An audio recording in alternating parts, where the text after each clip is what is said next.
Thank you very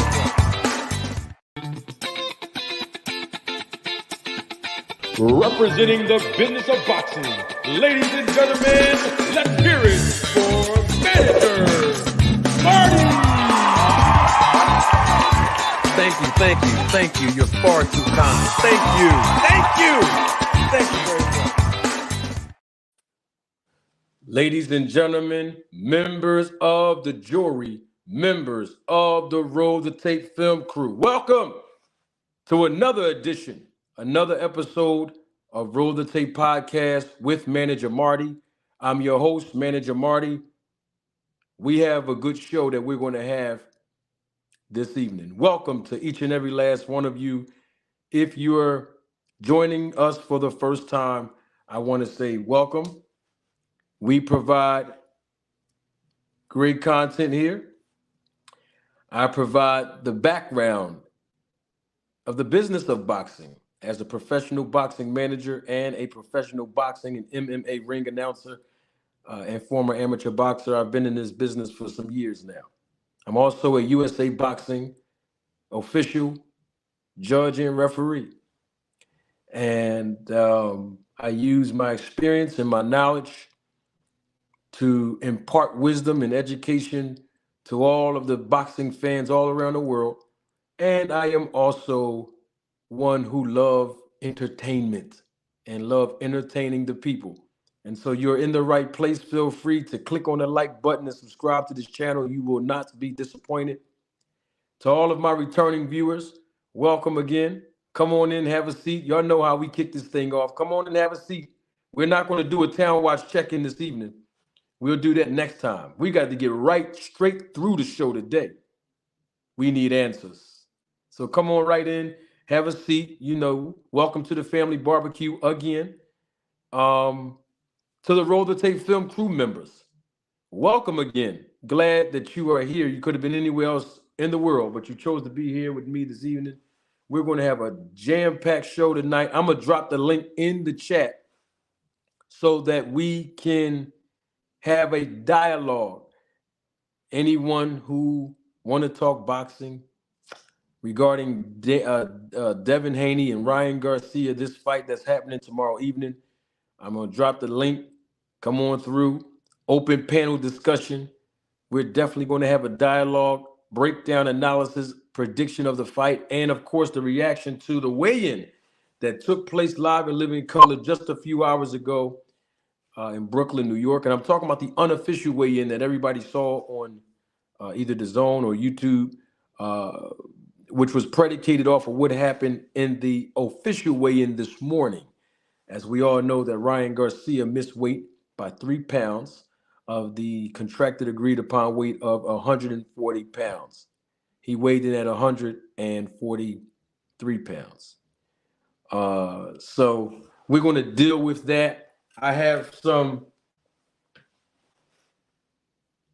unfinished business that I wanted to clear up regarding this fight, Ryan Garcia, what happens next, what's going to happen tomorrow night. Man, we're going to have a good show this evening. I'm not going to keep y'all long either. I mean, we need answers, and I think that some of our questions will be answered tomorrow.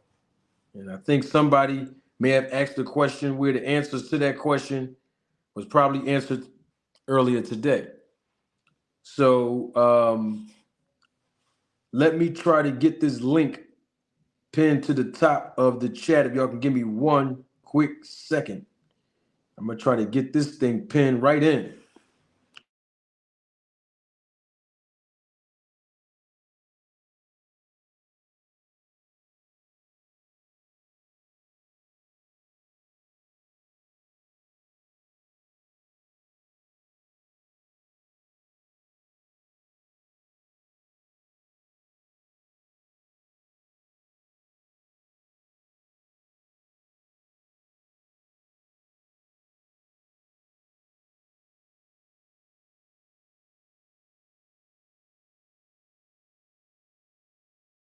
And now the link is pinned to the top of the chat.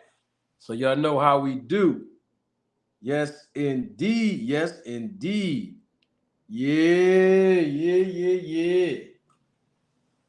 Yeah, y'all know I got to show my face. Hold on, let me get this on. Yeah, hold on, family. My family in the background. We let him on just 1 second. 1 second, 1 second. Hold on. 1 second. Let me make sure we do this right. For y'all to support the channel through Cash App, feel free to do that. All the super chats. We're going to dive right into the show. Man, I'm so excited to be here this evening. Woo, my goodness. Everybody good? Everybody straight? I want to play you something before I bring my family on. He's in the background watching live and live in color. I want to play something real quick because I gave Ryan Garcia some advice. See, the young man missed weight today, and had he listened to Manager Marty, none of that would have happened. You see, these guys keep on discrediting me over and over again, saying I don't know about the business of boxing, I don't know about the sport of boxing, blah, blah, blah. But if you was here on Monday, I may have hinted about it on yesterday in the live, but if you was here Monday, I spoke on the fact that Ryan Garcia weighed 152 pounds a week and a half ago when he was on that show 40 Days. It was the series between the buildup of the fight between him and Devin. Y'all remember I told y'all that? He was at 100, and I said professional boxers don't need to be 12 pounds over the weight limit a week and a half before fight time. Remember I told y'all that? So I'm gonna play something. I sent Ryan Garcia a message a little minute ago, man. I'm gonna play it, man. I'm gonna play it. I done told him he don't want to listen. See, when you don't listen to the manager, bad things happen. So I tried to talk to the young man, Ryan Garcia, through YouTube. He didn't listen. So fortunately, Devin Haney, he'd been on it already. And you're going to see the dividends of it tomorrow night. Now, let me play what I told Ryan Garcia. Let me play it for you. I'm going to play it. Salute to everybody engaging with me in the chat and acknowledging me. Double salute to my guy, Andre Noble. Thank you for your support, contribution to the channel. You are a member and a supervisor of the Roll the Tape film crew. Andre Noble says, this has been the weirdest event ever. Well, Andre, I would have to agree with you only because you have people that are being very classless and obviously they're lacking professionalism when you look at press conferences and buildup of promotions. We've seen this later in the boxing world compared to the old school. But it's all good because it's all about selling tickets, Andre. And I think that's what people really care about. They don't even care about whether they're classy or not. I mean, Ryan Garcia jumped on the scale after, of course, we already all knew at this point that he was going to miss weight unofficially for all the cameras. And he was drinking, he confirmed, I'm not making this up, he confirmed that was beer. And it's like, we've seen Ricardo Mayorga smoke cigarettes at press conferences and different things of that nature, and Ryan Garcia was acting like him. But here's the thing. I want to address that before I bring my guest on. I want to play something that I told Ryan Garcia live and live in color on this channel. Hold on. I'm gonna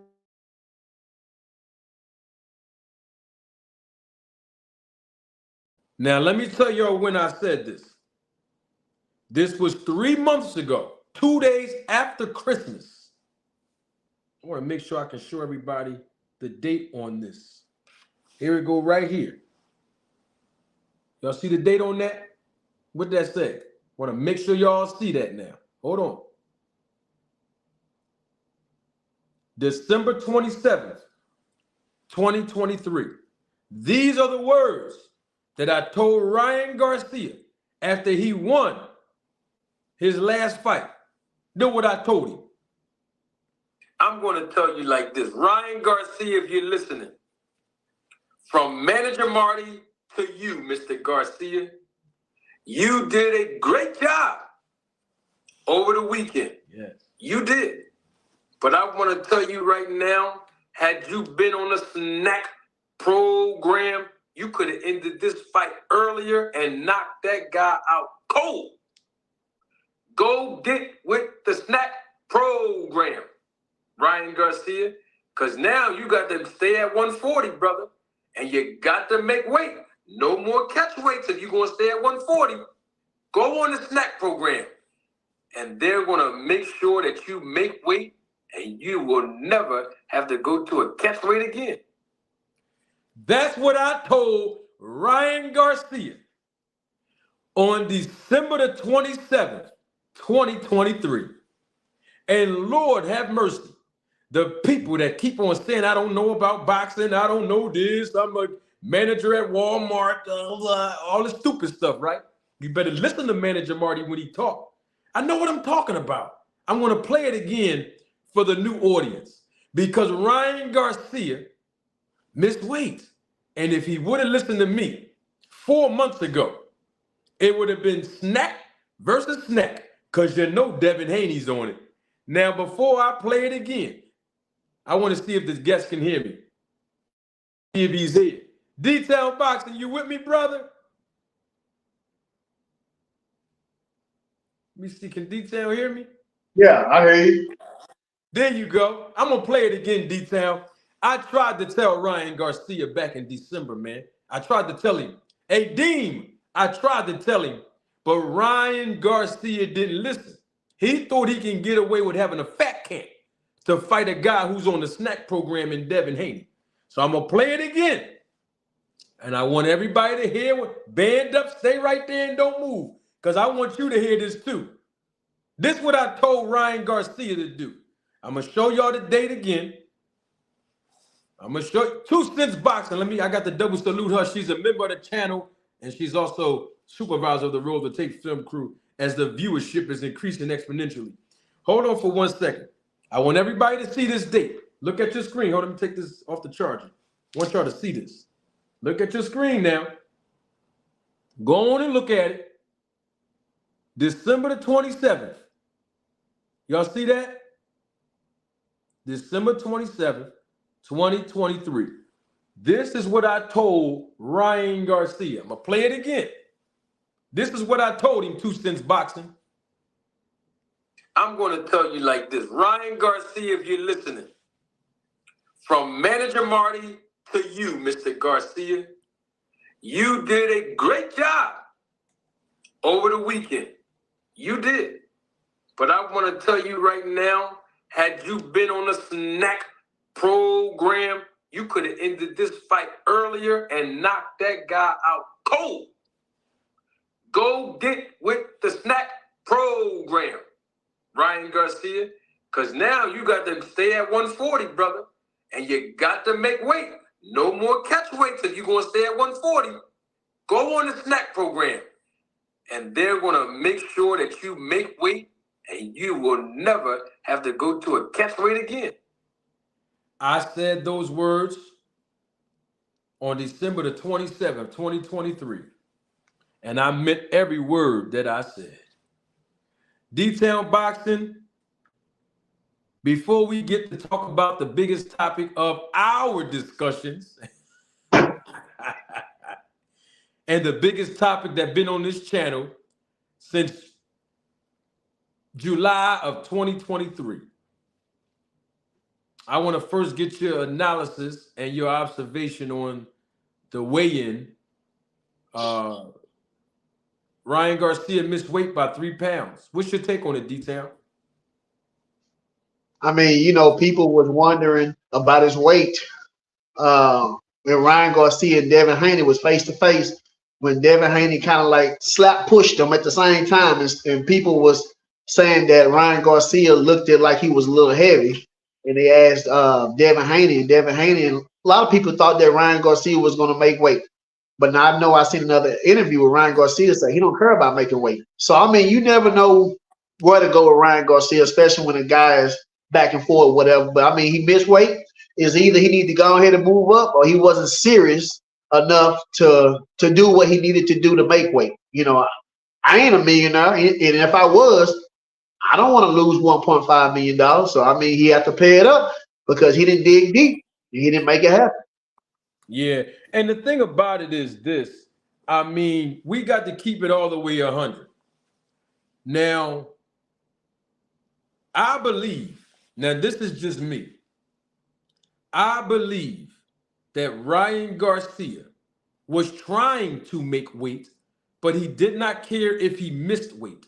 And I'm going to play something that Ryan Garcia said a few months ago, probably last month. I think it was like a few months ago. I'm going to play it because I want y'all to hear what Ryan Garcia said. And some of y'all remember when he said these things. And so I believe he tried the best he could to make weight, but he did not care about missing it for this reason and this reason alone. Not saying he was, I'm not saying that he was 100% dedicated to this training camp. I'm not saying he was 100% dedicated to the craft of being a professional boxer. I'm not saying that because Ryan Garcia and his trainer and his camp knows those things. What I'm about to show y'all is something that Ryan Garcia done told us months ago. And I think this is why he don't care about missing weight. Here it is right here.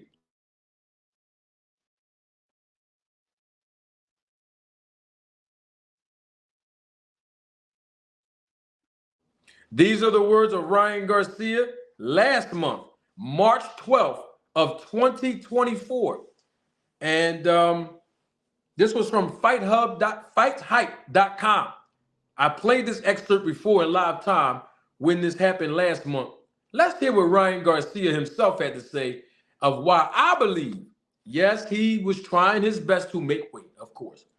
But I think at some point, because here's the thing, fighters don't just wake up in the morning and realize the night before they got to weigh in, oh my gosh, I'm not at weight.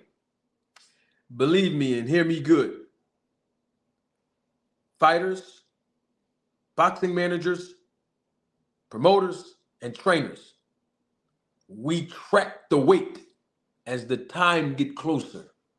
So I can tell you right now, 3 days ago, 4 days ago, last week, they knew that Ryan Garcia was not on pace to make weight. Let's be clear on that. In other words is, hey man, we're about 6 pounds over. We got, let's listen to Ryan Garcia, what he said last month on FightHype.com. Allegedly, and then on top of it, bro, he's working with literally the dude, Victor Contney, that literally helps people cheat and knows how to cover it up perfectly and literally is almost like an alchemist when it comes to this shit. So, bro, if you ever think I'm on steroids, dog, at least I don't have the dude that was literally caught for steroids and got banned and then not banned, and now he said he's an advocate for clean sports, bro. Like, SNAC? Yes, bro. What the heck? Why do you think all those SNAC athletes are so fucking weird, dog? All things, I already cracked the case wide open. Before, Detailed Boxing helped me crack the case open before. And Ryan Garcia done told you. He done told you why he don't care about missing weight. Because he knows that Devin Haney's over there with Victor Conte in the SNAC program, and the only advantage he do have is coming into this fight a little bit heavy. I mean, that's what I think, D10. I might be reaching, as they always say, I'm always reaching. But that's Ryan Garcia last month. That's what he said. What's your take on all that real quick, D? I mean, me personally, I think that's his mindset. But if that was his mindset, then why bet 500,000? You know what I'm saying, that he would make weight if that was your mindset. I'm not saying that's not his mindset at that time, but I think that Ryan Garcia, he's still a little childish in his mind because I seen his father was telling him not to do that, as far as betting Devin Haney 500,000, and even Derrick James, like, hey, you know what I'm saying, whatever the case might be.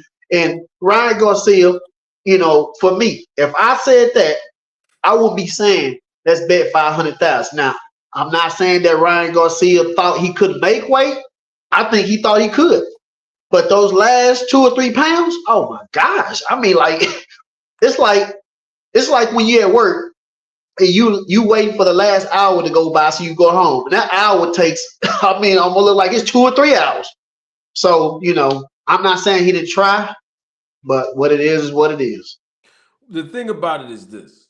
Devin Haney and Bill Haney, listen, let me say this because I got to say this because a lot of people don't know this. Now, I shared this with you already, D, but I'm going to tell this to people. Boxing, I'm talking about the sport of boxing. It's a large sport, right? But it's a very small community. Okay? Big sport, small community.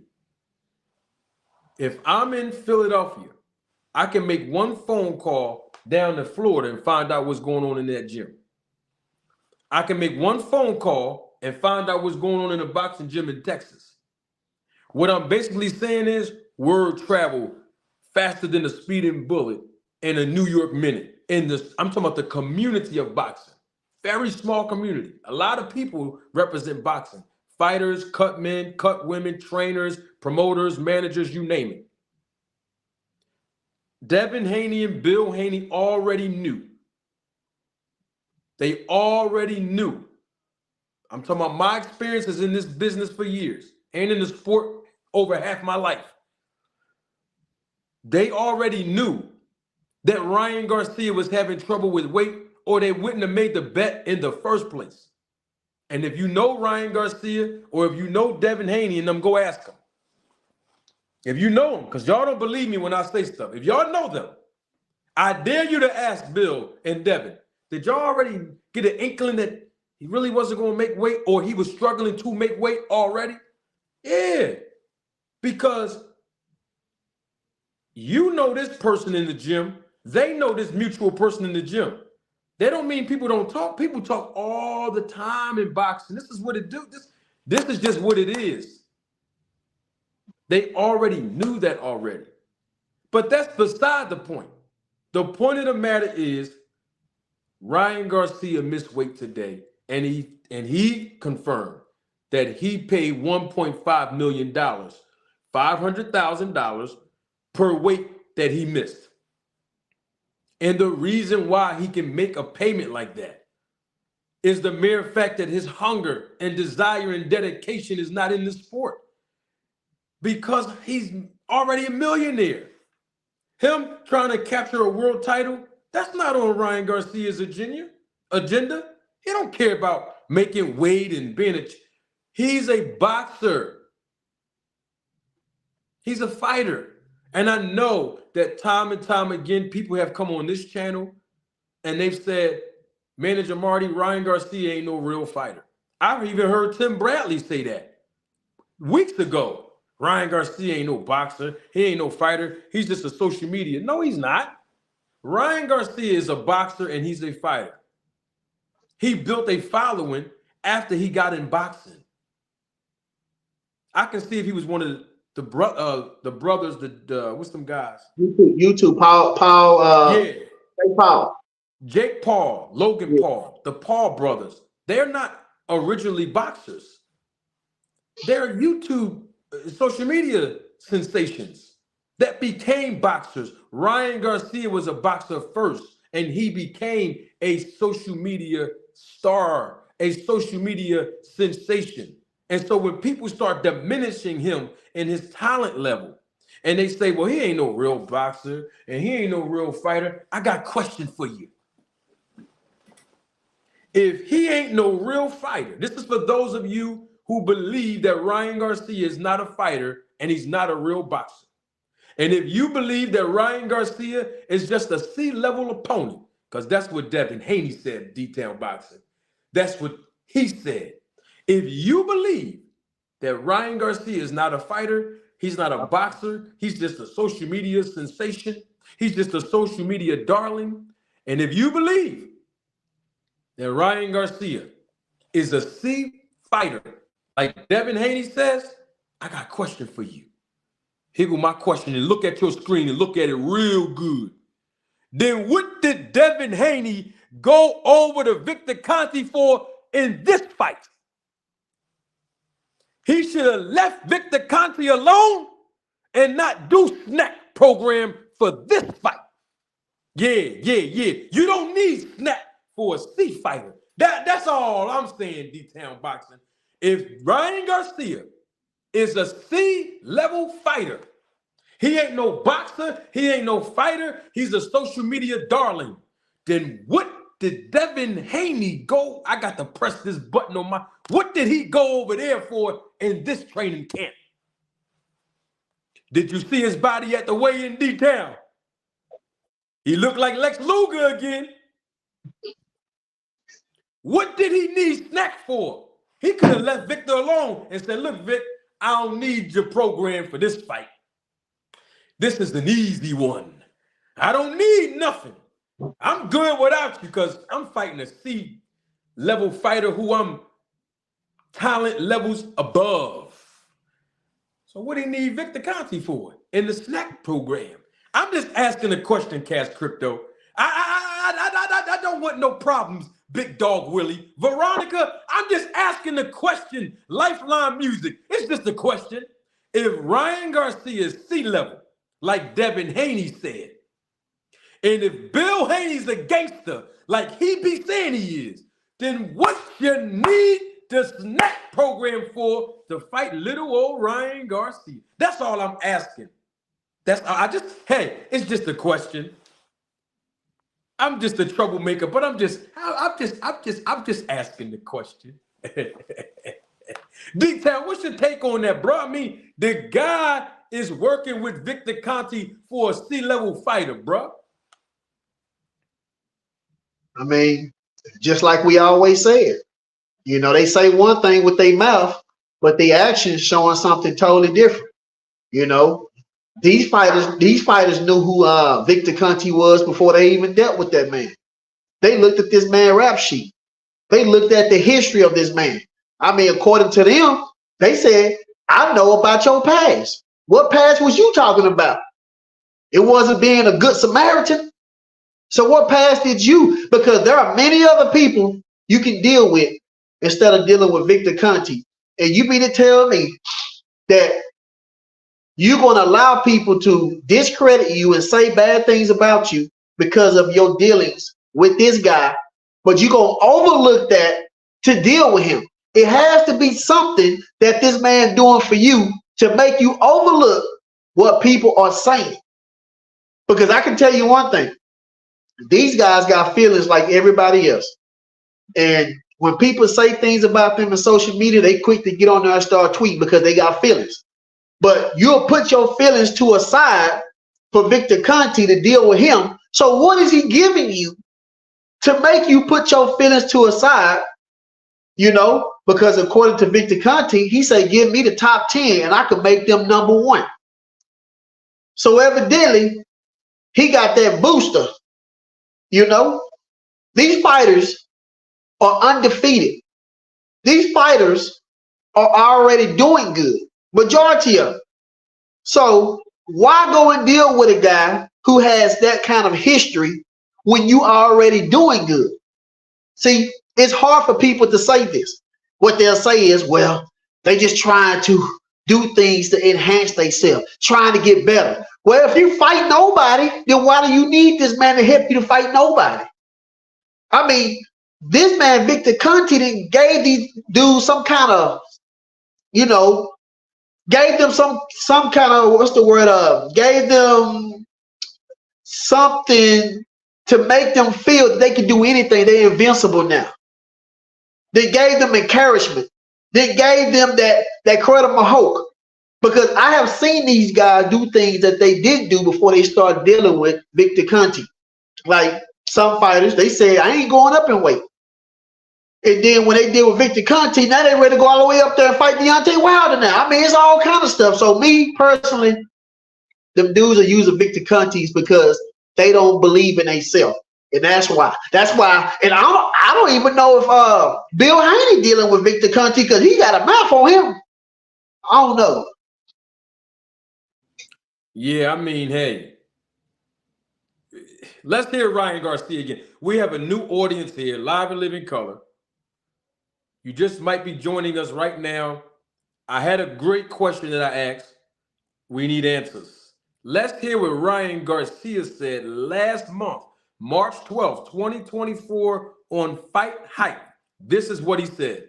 I literally squat fucking 300 pounds. I'm fucking strong as fuck, bro. I'm not worried about Devin Pillow Hands Haney, bro. He could lift whatever the fuck he want. He could take steroids because I heard that he wasn't fucking giving his blood work to SNAC. Oh, child. Through the grapevine. Is that musty in it? That's that musty shit. Come on. Somebody got to get their blood sample.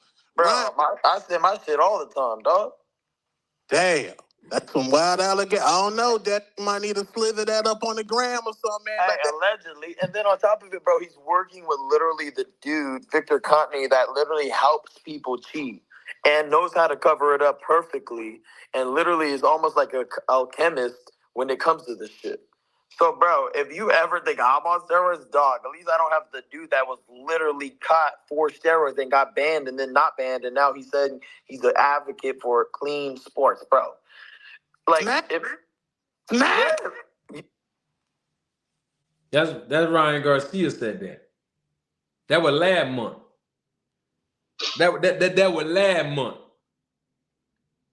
This is what I told Ryan Garcia, to all my new audience that's here live and living color. I'm glad you're here. You could have been anywhere else in the world, but I'm glad that you came over here to spend time with me and, of course, Detail here and anybody want to really talk.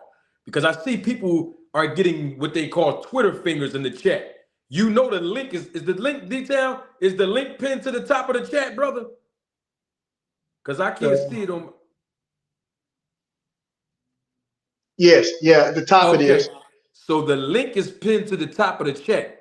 So if you really want to talk to me about this or that, click the link and come holler at me. Now, let me tell you what I told Ryan Garcia. For the new audience that just joined us right now, you're just joining us live and living color. This is what I told Ryan Garcia that he need to do so he can make weight. I'm gonna play it right now. This for the new audience that just got here. This for the new audience. Here you go right here. Let me show y'all what I told Ryan. I had told Ryan this. This was on December 27th. December 27th, 2023. Ryan Garcia must do this. Okay? To all my new audience, this is what I told him.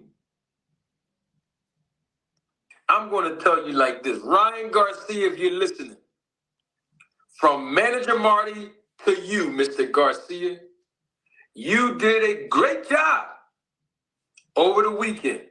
You did.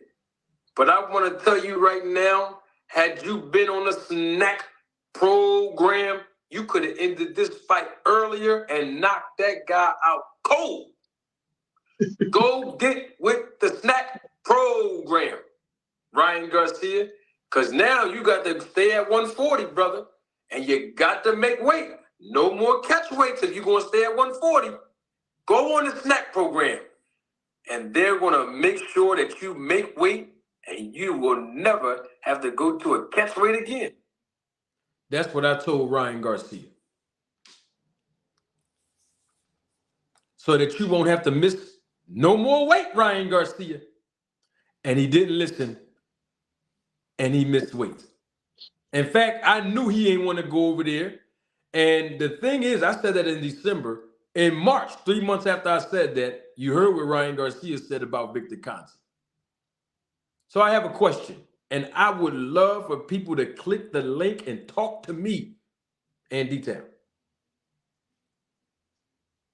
If Devin Haney wins this fight, should he and will he get credit for beating Ryan Garcia?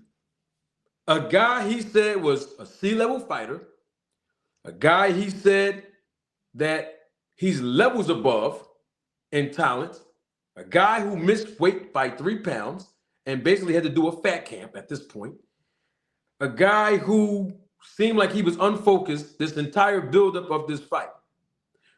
Should and will Devin Haney get credit if he wins this fight tomorrow night?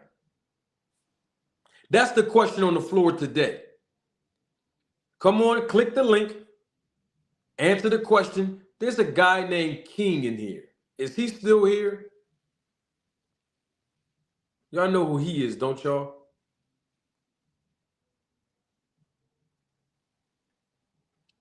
G-Man King.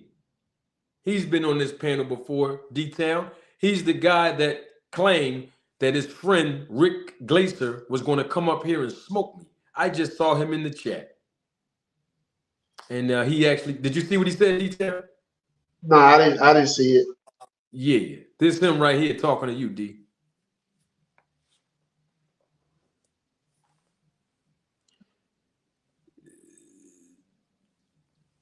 I mean, most of these guys come with their opinion anyway. I ain't worried about what people say. Yeah. Well, we got my guys on here. This whole panel about to light up on. Let me get G-Man's comment off. He ain't nobody. But before I add my next two guests on here, I got to do a double salute to Brother Cole 10. Thank you for your contribution and your support to the channel. Brother Cole 10 says, you think Ryan missed weight on purpose for the Edge? This is what I think. I think Ryan Garcia was trying to make weight originally. That's my opinion. But somewhere in between when he was trying to make weight genuinely, and to the part where he realized he didn't want to drain himself too much to actually make weight, I believe he realized, you know what? I need an edge anyway. This guy's on SNAC. This guy's with Victor Conti. Look, I'm going to do the best I can, but at this point, I only got a week left, 2 weeks left, 3 days left, whatever the case is. I'm not draining myself no farther than what I've already done. So it is what it's going to be. I don't care about the belts anyway. Devin Haney care about belts, not me. I'm a millionaire already, so it ain't about the check. It's a good check. It's a big check, but it's not like if I lose money on the scale, it's going to hurt me. So guess what? If it's 1.5, and I'm saying this because obviously the bet just happened yesterday, then guess what? It is what it is. Because I'm going to need a little bit of an edge at this point. And if that means that I can still get away with fighting Devin Haney, I'll miss weight.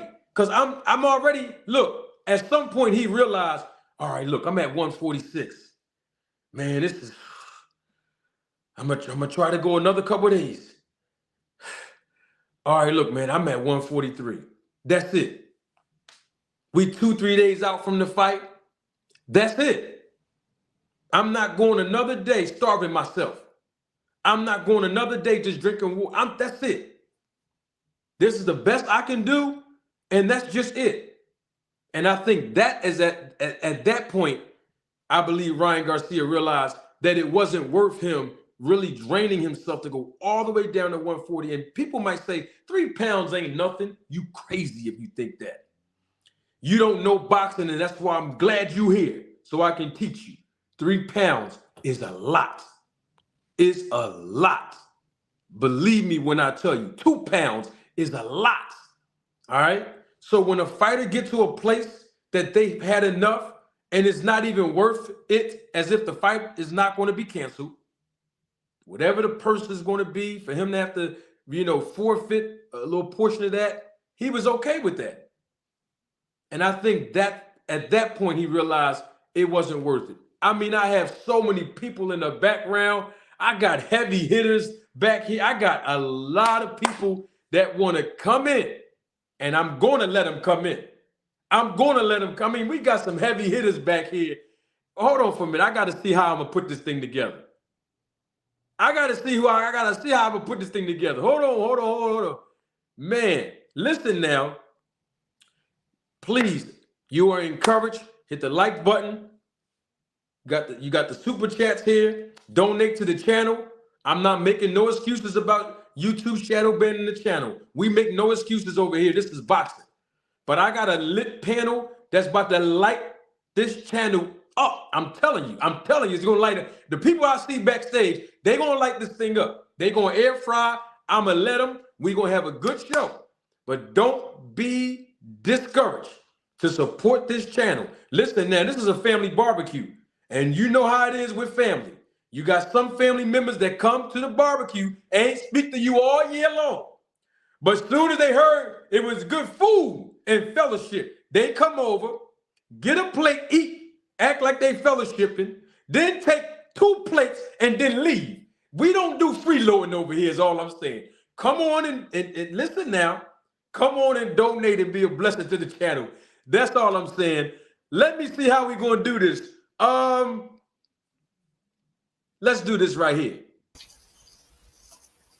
We're going to do this first. Key Sport News. I believe this is your first time on the channel. How you doing, brother? Yeah, what's up? What's up with you, man? Oh, I'm doing great, man. How are you? I just hit the link because I'm new to this. I didn't, I don't know what the hell going on really, but I love boxing. I watch boxing all the time. I just had a question about which I was talking about with the SNAC program. Oh, yes. If like, what are y'all trying to imply that like is SNAC are y'all saying Dev on steroids or is he on EPO or what are y'all saying?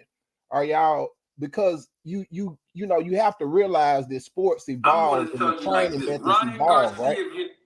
We would all probably agree that the things that Muhammad Ali did or Jack Johnson did is not going to be the things that we're doing in 2024 to get ready for a fight. So if you're taking supplements or vitamins or whatever, all these things enhance your performance, right? But unless you're taking something that's banned by the commission or banned by VADA or banned by whatever sanctioning body, how can you then, criticize a fighter for being on the program if, everything that he's taking is on the up and up and he's not failing drug tests?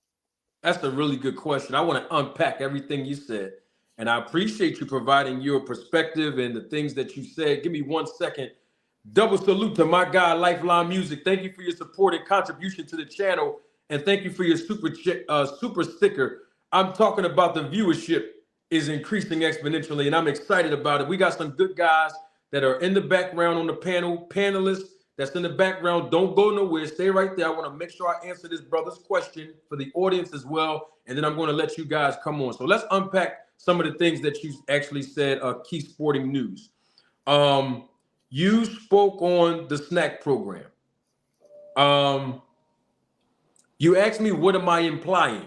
That was the first question you asked. What am I implying? Am I saying that Devin Haney's on steroids and this and that? Well, let me be clear about something, Key Sport News, and everybody else that's watching me live and live in color.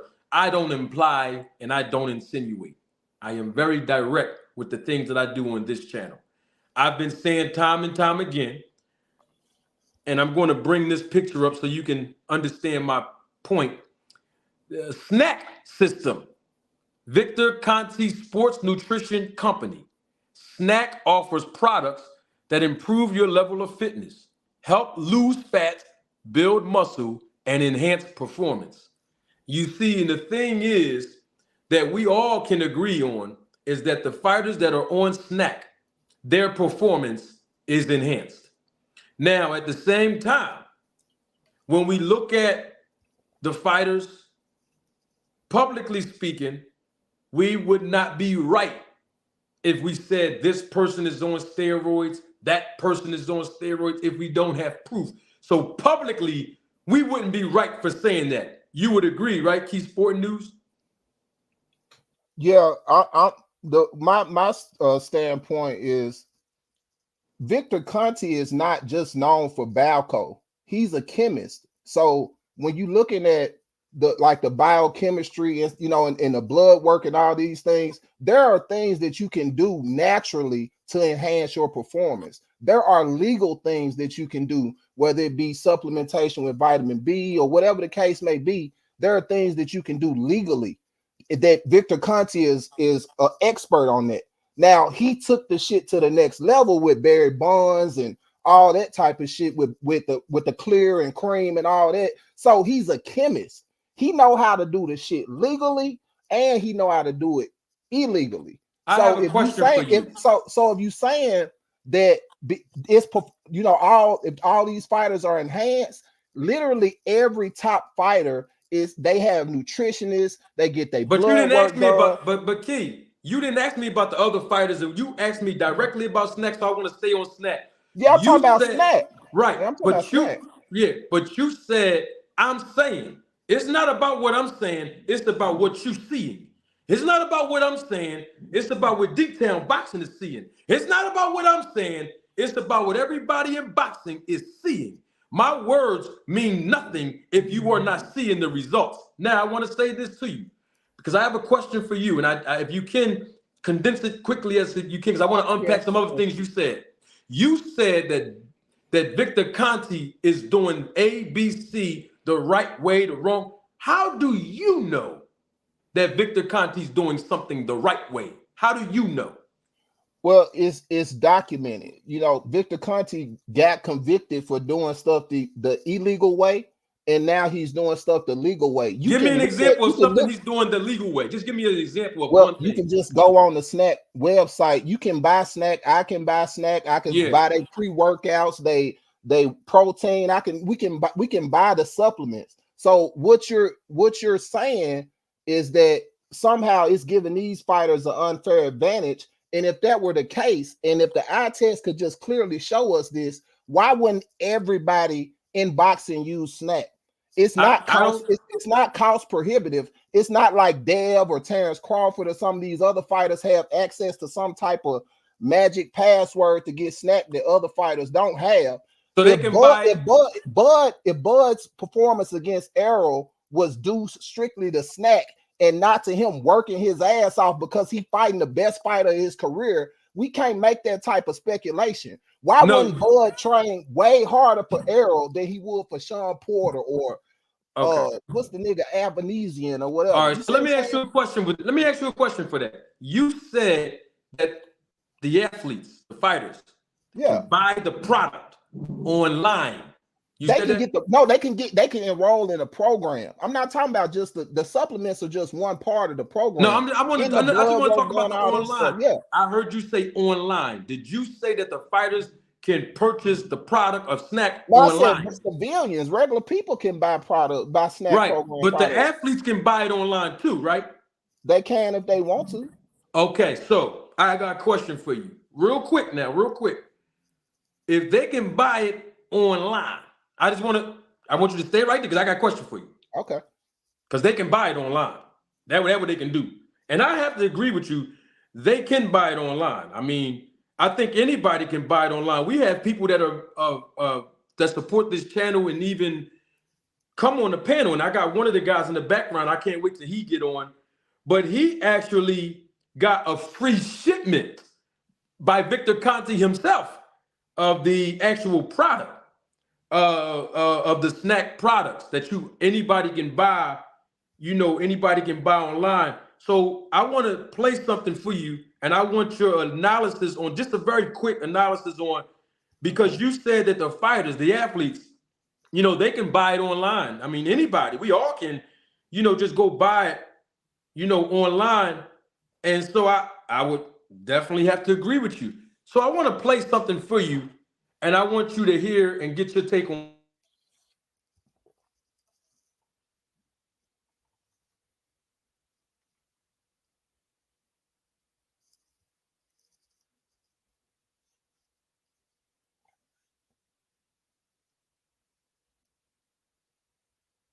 Salute to him, Gregory Quarterbomb. Greg says, greeting, Manager Marty, the Roller Tape film crew or family, and Mr. Conte. Mr. Conte, did you contact Bud Crawford or did Bud Crawford contact you? And when did you actually start working with him? And what was it he needed to improve? So let's break this down in increments. Did you contact Bud or did Bud Crawford contact you? Okay, as I said earlier, you have these companies out there that for every single fight, I don't know who contracts them, but they go around when they find sponsors and they say, would you like to sponsor this guy? Would you like to sponsor this guy? Would you like to sponsor this guy? Here's how much it's going to cost. I don't know who it was, but somebody that was representing Terrence contacted my office, okay, and wanted some ridiculous amount of money, $50,000 or something crazy for endorsement. I said no. Wait. All right, hold on. It don't stop there. Hold on.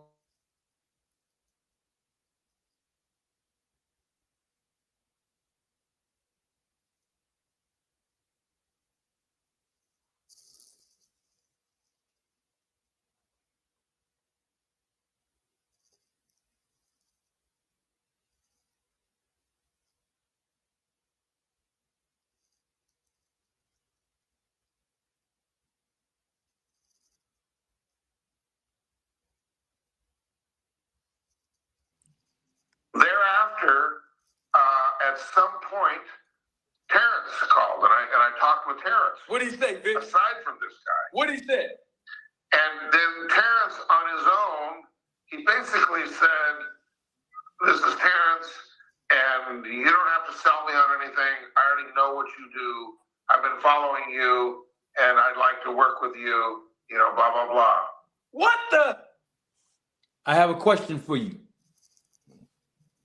If the athletes, based on your own words, if the athletes can buy the supplements online, just like you and I can, what did Terrence Crawford call Victor Conte for?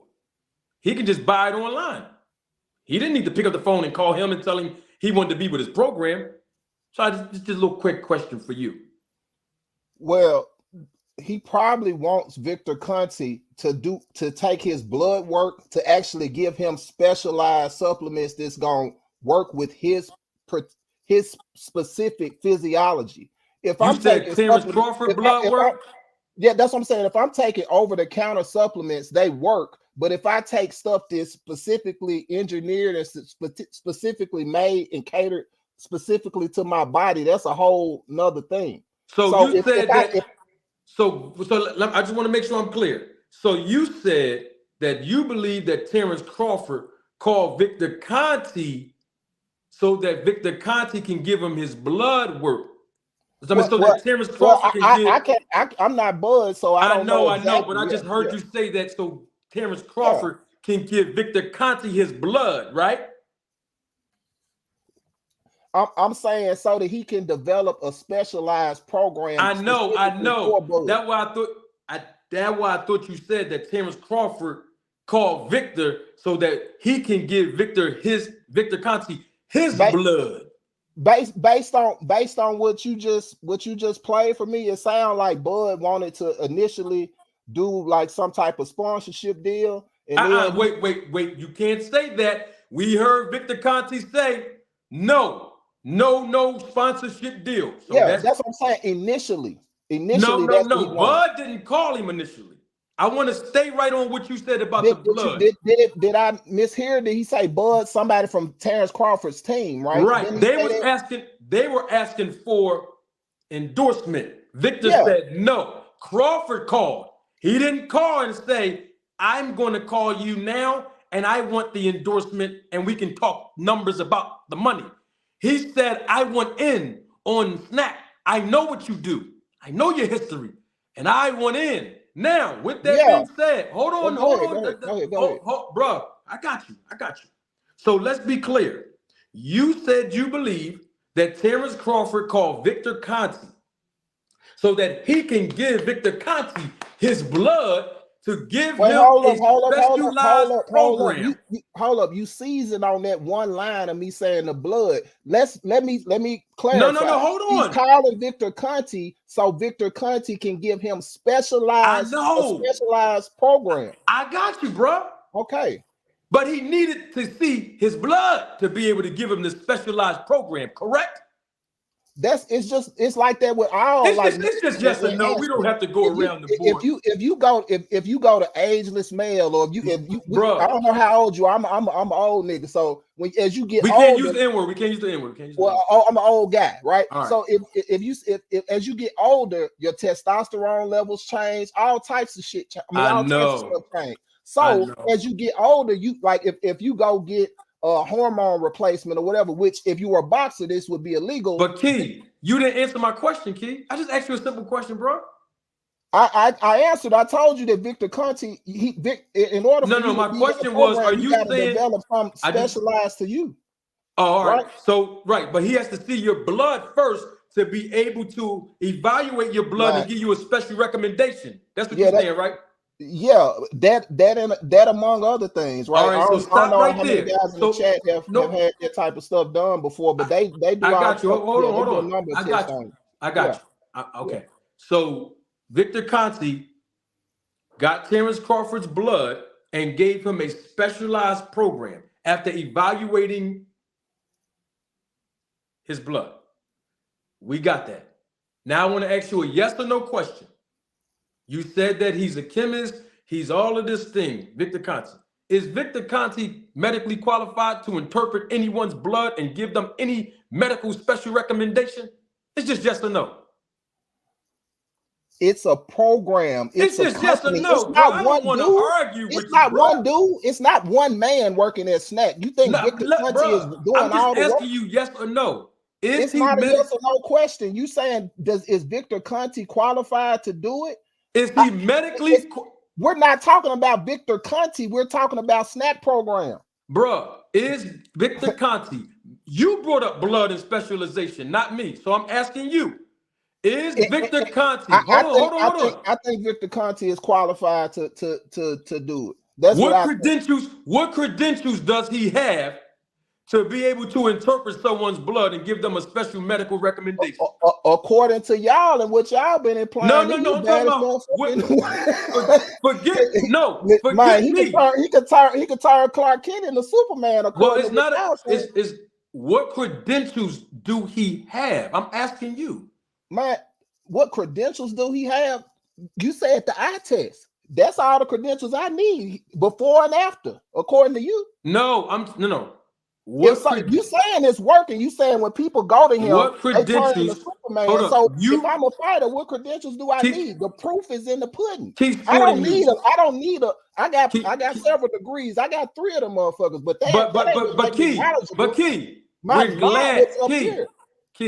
we're glad. I am glad that I don't need credentials. I need the skill. Key. Can you hear me? I got you. Go ahead, bro. All right. I appreciate you having 3 degrees. I'm glad to hear that. But we're not talking. It doesn't add to my credibility. What's up here adds to my credibility. You brought up your degrees, and I'm telling you, I'm glad that you have 3 degrees. But we're not talking about. Don't matter. Knowledge matters. See, you want to argue, bro, and I'm trying to prove a point. I appreciate the fact that you have 3 degrees. I'm glad to hear that. But we ain't talking about you, and we're not talking about you having credentials, and we're not talking about you being qualified. You brought up the fact that Terrence Crawford may have called Victor Conti and gave him his blood so that he can evaluate it and then give him a specialized recommendation.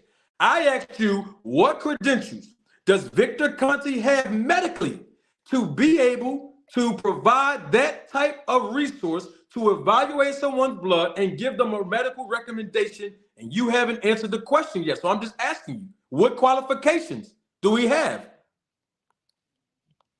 I don't know what credentials he have. I'm going off I'm going off his track record. I'm going off of what I've seen him do. I'm going off of fighters going to him, and being in a clean boxing program. Would you give him your blood, Key?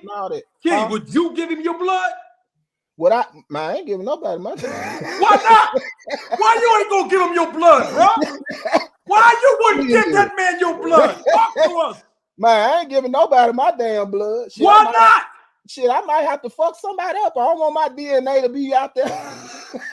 So you wouldn't give him your blood, but you cool with other people, athletes giving it to him, huh? Man, they got to risk it for the biscuit, bro. They getting paid millions of dollars. I'm a regular guy. Now listen, if I could get one of them Bud or Devin paydays, you can have my blood. So basically what you telling me is that when you said we can buy SNAC products online, the athletes can buy SNAC product online. When we buy it online, we don't need to give up our blood when we buy it online. But the fighters who's not buying it online, they got to give their blood up. Which one is it? It's not. It's not going to be as effective if you don't have something that's specifically designed for each fighter. It's like, all right, I'll give you a good example. So they're not taking the products. I'll give you a good example. So they're not taking the products. They are, but they're probably taking some type of specialized blend or whatever it is. Like what? Give us an example. So I'll give you a good analogy. Like bodybuilders, right? They all take steroids, but they don't all take the same dosage of steroids. You see what I'm saying? So I don't understand. So let me break it down for you. All right, I'm if slow. Hey, listen, I dropped out of college. I don't have the credentials you do. What you mean by that? Shit, I'm slow too. C's get degrees, man. C's get degrees. Shit, you know what I'm saying? Mm-hmm. You ain't What got you to be the mean by that? Dosages. What I'm saying is this: is that if, let's say, for instance, Bud wants what supplement X, right? Let's say Bud wants supplement X, and Victor Country says, okay, we looked at your test or whatever, and then this will work fine for you. But this over here, we might need to tweak it or whatever. It's like if I buy something from Nike from the store, it's gonna be the regular shit. But if I'm a famous person, I can get something from Nike that people like us will never see. You see I what know I'm saying? what you're trying to say now. I You see get what what I'm you're saying? saying. You You're saying, oh, I get it. I listen, let me put my glasses on. It might make me look a little smarter than I actually am because I'm slow. So what you saying is Victor Conte got a back door that see he can give some people this online, but then he got another back door with the caution tape on there that says do not enter. No, don't do that. Don't do that, bro. I Don't got what you listen. said, Okay. brother. I feel All what right. you're saying. But I got to go now, baby. We got to let you get off the channel now, brother. You see detail boxing. I'm so slow. These guys keep playing these games with me, bruh. I get it now. I get it now. All I'm saying is this. The SNAC program works. Victor Conte got a phone call from Terrence Crawford, not because he can just buy something online, because Mr. Greg Quarterbomb told me he didn't have to give no blood up. Band Up told me he didn't have to give no blood up. YSM Sports Media told me he didn't have to give no blood up when all of them got the product of SNAC. They didn't have to give no blood up. So that's all I'm saying. We got my guy, DC Jeroy here. DC, I didn't want to bring up Terrence Crawford. The guy did. I wasn't even bringing up him, bro. What's good? What's good? What's going on, D-Town Boxing? What's up, brother Marty? How everybody? Hey, man, I'm doing good now that you here. I got Deem here, Detail Boxing. This about to be a lit panel, my brother. I'm doing wonderful. How you doing, man? Good to see you again, DC. Same to you, bro. I'm doing well. Just hanging out backstage, listening to the trap that you set old boy up for, man. Unfortunately, man, sometimes what they say you gotta look down and watch where you stepping because you might, and maybe old boy didn't get the chance to do that, but so goes the story, man. Yeah. But nah, I had some free time, man. I got the alert that you were streaming live, and so definitely it's been a minute since I've been on. Wanted to catch up with you, see what's good. Excited about this fiasco, I'm gonna call it, that's supposed to be taking place tomorrow. Yep. And yeah, got some ideas and some thoughts about what's going on with that. So just wanted to kick it for a little bit with the fellas. That's all. Oh, man, appreciate it. I would love to get your perspective. Let me get these super chats out right now. Double salute to my guy, Many Face Publishing. Thank you for your contribution and your support to the channel. Many Face Publishing says, air fryer is hot. Cooking season. You better believe it, Many Face. And I know you probably at work, and I hope you're having a good day at work, and I'm able to entertain you, my brother. Thanks for stopping by. Double salute to Chris Trucker. Thank you for your contribution and your support to the channel. Chris Trucker says, got him. Listen, I play dumb, I act dumb, and then when I set the trap, then now I make dumb look dumb. So that's all I try to do, because they come on here trying to trick me, and we 10 steps ahead of them. And I have to say this before I introduce Dean. EPO, HGH, which is human growth hormone. EPO is erythropoietin. And we have insulin growth factor 1, IGF, or LR3. Those banned substances, they are performance enhancement drugs. And there is no, when I say no, I mean absolutely zero. There is no testing for them. EPO, HGH, and IGF-1 LR3. There is no test for them. EPO and hormone, it's already naturally produced in our bodies. So that's why there is no test for that. Insulin growth factor 1, LR3, it's sort of like the clear to expedite muscle mass. We talked about that because it increases your white and red blood cells, just like EPO does. But that insulin growth factor LR3, we heard Victor Conti tell us, not only is there no test for it, but if somebody's using it, it's undetectable. This is what Victor Conti told us. So what I'm saying is we don't know who's on what because there's no test. So when people say this person didn't even test positive, but you're insinuating, nobody's going to test positive for EPO, HGH, or IGF-1 LR3. I just wanted to put that out there for the people that don't understand that when I bring these banned substances up, there's no test for them, and the ones that there is a test for, it's naturally produced in our bodies, so really you'll never get caught on them. With that being said, Ryan Garcia, he said some choice words in March. I'm gonna play it back because I have a new audience here that's still joining us. I got a new panel that's here that's just joining us. Ryan Garcia says something. I want your take on it, DC Jeroy, and then I'm gonna pass it to Dean. Ryan Garcia says something March the 12th, 2024, nearly a month ago, in an interview with FightHype.com. These are his words about Devin Haney, and he brought up Victor Conti in the SNAC program.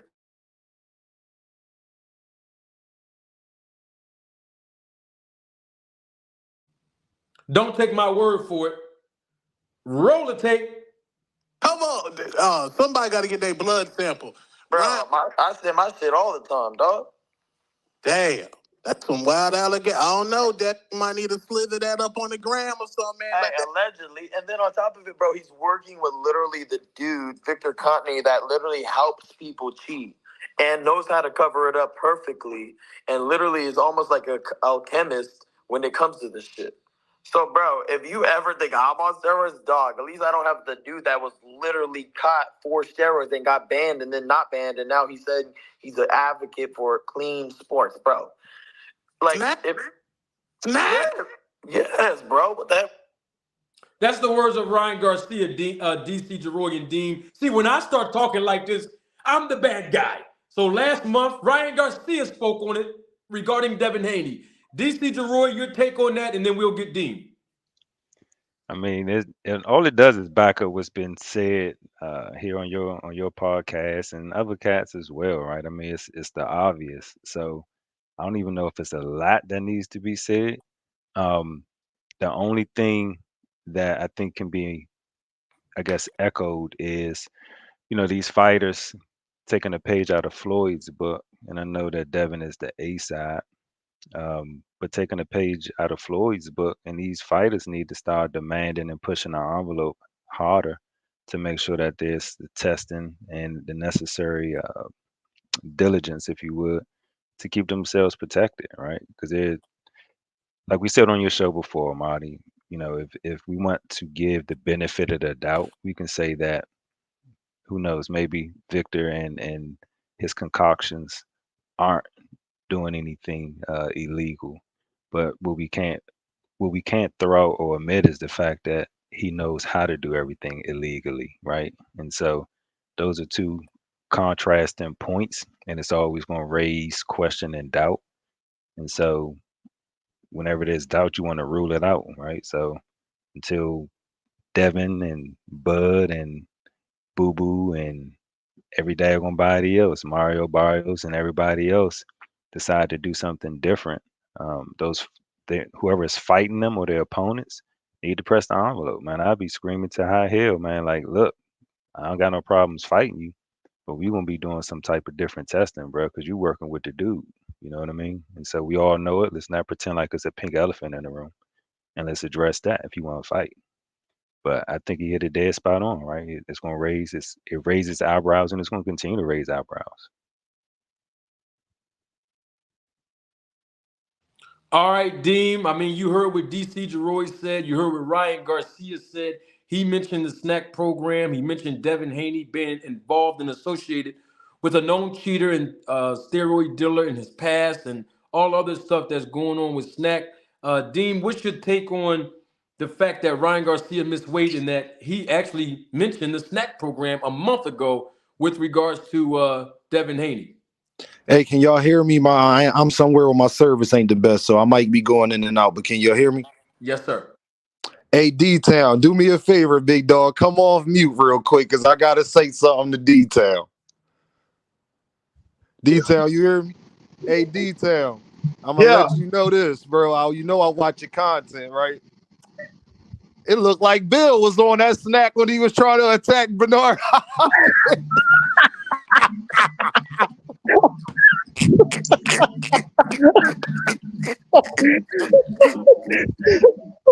Bill is on that SNAC. You hear me? Bill was over there rushing like a bull. Bill turned back to 23 years old. You see, Bill? SNAC program work. That's all I need to see. 40 mil Bill. I keep telling y'all, he in his final form. Forget Dev. I can keep telling y'all this. If Devin had Bill Haney personality, he'd be a superstar. If Bill Haney and Bernard Hopkins was on pay-per-view right now, it'd sell more than Devin and Ryan. Talk to me. Yeah, that's a build-up. DC, tell me I'm lying, DC. If Bernard Hopkins and Bill Haney was announced on pay-per-view tomorrow. Yeah, Castle want to see it. Castle definitely want to see it. 500,000 pay-per-views from the door. What you going to do? But anyway, they weight bullies. Oh, y'all thought I was about to come here and be nice today. No, they weight bullies. Devin on the SNAC program and barely still making 140. I thought it made you lose fat, Manager Marty. I'm just saying, he had to strip butt naked to basically get to 140. Ryan came over 140. His last two fights, y'all, they are weight bullies. They both need to be fighting at 147. Don't say I'm a hater, because Bill Haney been mentioned at 147 and Devin Haney. I'm just, you know, and when y'all look with your face sunken down, Ryan Garcia looked at like handsome Squidward. Google handsome Squidward right now. That's how Ryan Garcia looked. Devin Haney was up there looking like Skeletor from the Matrix. Okay. That Matrix jacket, these tickets came. If you buy a ticket, it comes with a Devin Haney jacket. I am telling you. Anyway, they are weight bullies and they need to be going to 147 and stop playing. Y'all can't make this weight comfortable. And why I say that, y'all, Gervonta Davis is 3 months away from his fight. He's 138 right now. I don't think Jerron Ennis, Terrence Crawford, and Earl Spence come in a ring at 165. And if they do, it's probably 165. That's just something else to throw out there for y'all, you know. Well, I have a question. We have Band up here. We have Mr. Greg. I'll go around the panel starting with Detail Boxing. Ryan Garcia is being dubbed now by social media that he has mental health problems, that he's going insane. The man is crazy. He's dealing with mental health issues. We also heard Devin Haney say that basically Ryan Garcia is just a C-level fighter. And he's levels above Ryan Garcia when it comes to talent. And of course, as we all know, and I have to show you the picture so that people can believe me, he's on the SNAC program with Victor Conti. And with these three things that we know of, will Devin Haney get credit if he defeats Ryan Garcia? Starting with you, D-Town, then DC Jeroy, then Greg, Band Up, and then Dean. Should he and will he get credit if he beat Ryan Garcia? I don't think he'd get full credit. You know, because he already downplaying Ryan Garcia anyway. You know, he would do best just not saying nothing and then just beat the guy. But you're already putting it out there that Ryan Garcia, you know, y'all knew he couldn't make weight. Ryan Garcia, something wrong with him and all this. I mean, even though certain things might be true, but don't say nothing. Just go in there and get that dude, you know, and, you know, get your win. But me personally, any fighter that deals with Victor Conte, in my eyes, you know, you got to give Victor Conte some of the credit. You know what I'm saying? I ain't gonna say all of you have to give a fighter's credit too, but you will have to give Victor Conte some. So regardless, by him downplaying Ryan Garcia, I'm talking about Devin Haney and Bill Haney, you know, he can't say give me full credit or give me the credit I deserve by beat him if you already downplaying him. That's my opinion. All right, DC Teacher Roy, should Devin Haney get credit, and would he get credit if he beat up a guy he claims is a C-level fighter? He's basically ages above him in talent, and he's on the SNAC program. I mean, if Ryan Garcia is a C-level fighter and Devin Haney is extremely more talented than him, should Devin or will he get credit if he beats Ryan Garcia tomorrow night? To answer your question, yeah, Devin will get credit, right? So first and foremost, let's be honest. Ryan is not a C-level fighter, and let's be even more honest. Devin doesn't believe or think that he's a C-level fighter. Matter of fact, Devin knows that he's not a C-level fighter. We've heard throughout this press conference, Devin talk about the respect and the caliber and the quality of fighter that Ryan is. That's just him, just retaliating out of frustration and trying to sell a fight and all that other stuff. So I don't believe for a second that Devin believe or buy into the concept that Ryan is a C-level fighter. I just don't. I think Devin will. So I think Devin is definitely more talented than Ryan, right? If we're just talking about natural aptitude and ability, I think Devin is the more talented fighter. Um, I think what happens is, well, I won't get into the prediction, but I think to answer your question, Devin will get the credit. Looking at Devin's resume, I think he'll get the credit because Ryan is a formidable opponent. He has good he has good punching power. He's someone to contend with in the ring. His only loss came to Tank, which is also a great fighter. And so, his reputation and his resume, at least over the last 3 fights, in the way that he's gone about carrying himself, he's not ducking work. He'll get the credit if he beats him when he beats him, and he should get it. But I don't think for 1 second he believes he's a C-level fighter. All right, Mr. Greg. I mean, Devin Haney said that Ryan Garcia is a drunk. He's a cokehead. He's an Instagram model. He's a C fighter, and he's levels above him in talent. Of course, he's on SNAC. Should and will Devin Haney get credit if he beats Ryan Garcia? First, let me say, what's that soap opera called As the World Turns? I think it's still gone now. But that's what boxing seems to be coming. Let me throw in a few things. I think it was Dean who was talking about the weight. A lot of these fighters are building muscle. And y'all know, if you know biology, I know some of y'all have been in boxing as well. Muscle is much heavier than fat. And with Devin, for instance, yes, Devin's on the SNAC program. And one of the things that the SNAC program does is build muscle. You see how muscular Devin is. I think he's making a mistake being that muscular, but we'll see as he goes up and weight, because he is going up in weight. If you have a team around you, whoever handles the promotion, whoever handles the conditioning, whoever's your trainer, all of those people are part of your team. So whatever they do, if they do it well, some of the credit will go to them because they are supplying whatever talents or whatever skill sets or whatever advice to the fighter. So, for instance, yeah, Victor Conte is going to get some credit because he has a program that has been working for the fighter in terms of his nutrition, in terms of how well he performs, etc. So he'll get credit for some of that. Just like Devin's trainer, I think he's working with Derek James, if he executes what Derek James teaches him how to do, Derek James is going to get a little bit of credit for that too. So everybody gets a piece of the credit. But ultimately, the fighter got to go into that ring and do all the things that he's trained for, that he prepared for mentally and physically. I do not think Devin is going to lose the fight. I'll just say right off the back, I do think he's supposed to get credit for doing the things he's supposed to do. If you act like a professional, prepare for a fight, you go in there, you do what you're supposed to do, and you win, you get credit.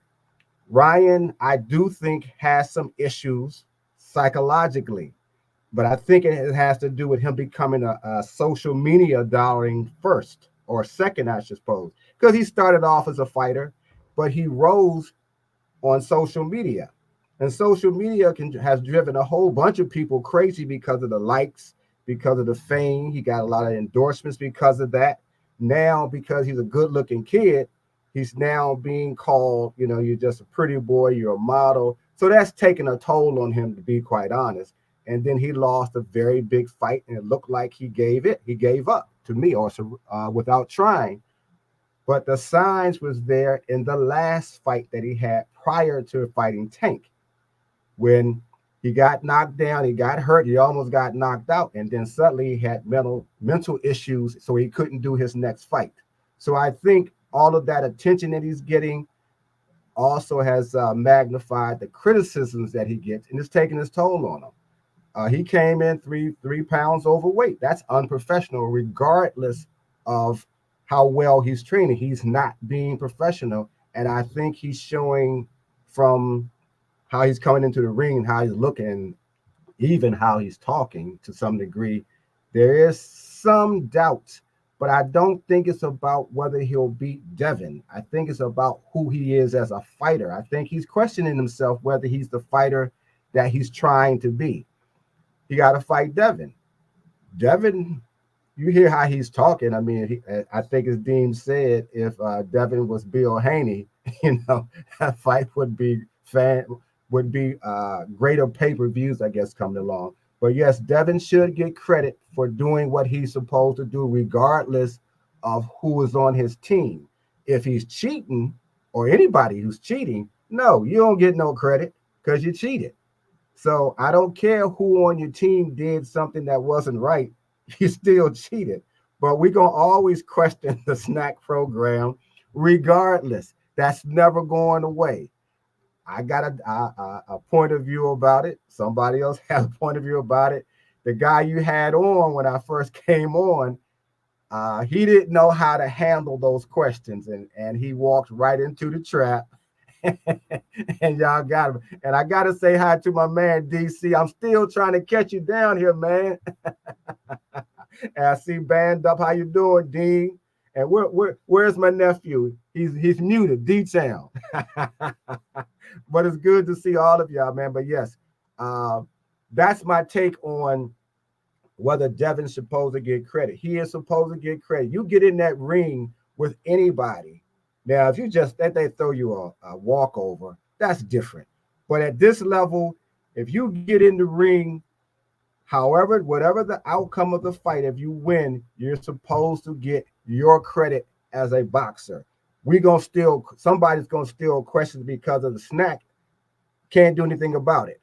But he's supposed to get full credit, in my opinion, for doing what he's supposed to do in that ring against his opponent. His opponents happen to be Ryan Garcia, who's showing a whole bunch of flaws right now and how he's conducting himself and how he's showing himself to be, if you're overweight, you're not prepared. And there's other fighters who aren't prepared, has gotten away with it. I don't think Ryan is. I can't hear you. Double salute to my guys. Aaron Muhammad, member of the channel, supervisor of the Roll the Tape film crew, my guy. And also Sin Ironheart. Double salute to him as well. He's a member of the channel, supervisor of the Roll the Tape film crew. I am so excited that everybody's here as the viewership is increasing exponentially. Band Up, are you still there, brother? You know I am, man. What's good, Marty? I'm doing great. I saw you boo loving and hugging and kissing and listening to Trey songs, brother. I want to make sure you're still here with us. I want to make sure you're still here with us, brother. Yeah, I want to make sure you're still here, brother. Yeah, she just came home. You know, it's all good, gang. All right. So Ryan Garcia, he's being told that he's crazy. He got mental problems, something wrong with him. Devin Haney said he's a C-level fighter. Devin Haney said he's a cokehead. He's a drunk. He's always drinking. He actually did drink a little bit of whatever that was in that bottle when he stepped on the scale, knowing he was going to miss weight. Devin said he's levels above him in talent. Should and will Devin Haney get credit if he beat Ryan Garcia tomorrow night? First, salute Greg. You know what I mean? Salute DC, my guy. Dean, my guy. Dean, my guy. Dean, how you been? Dean, how you been? And salute D-Town Boxing, man. What's good, man? From C-Town to D-Town. You did?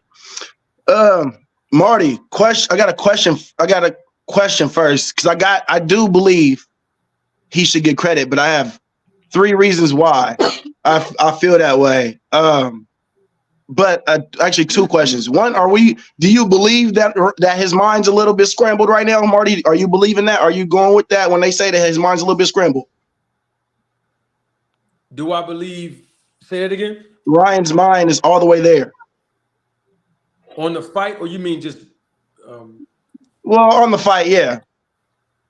I think that Ryan Garcia, or this particular moment compared to how he's been, you know what I mean, compared to other lead-ups to fight. I think it's a combination of 2 things. I think Ryan Garcia is trolling.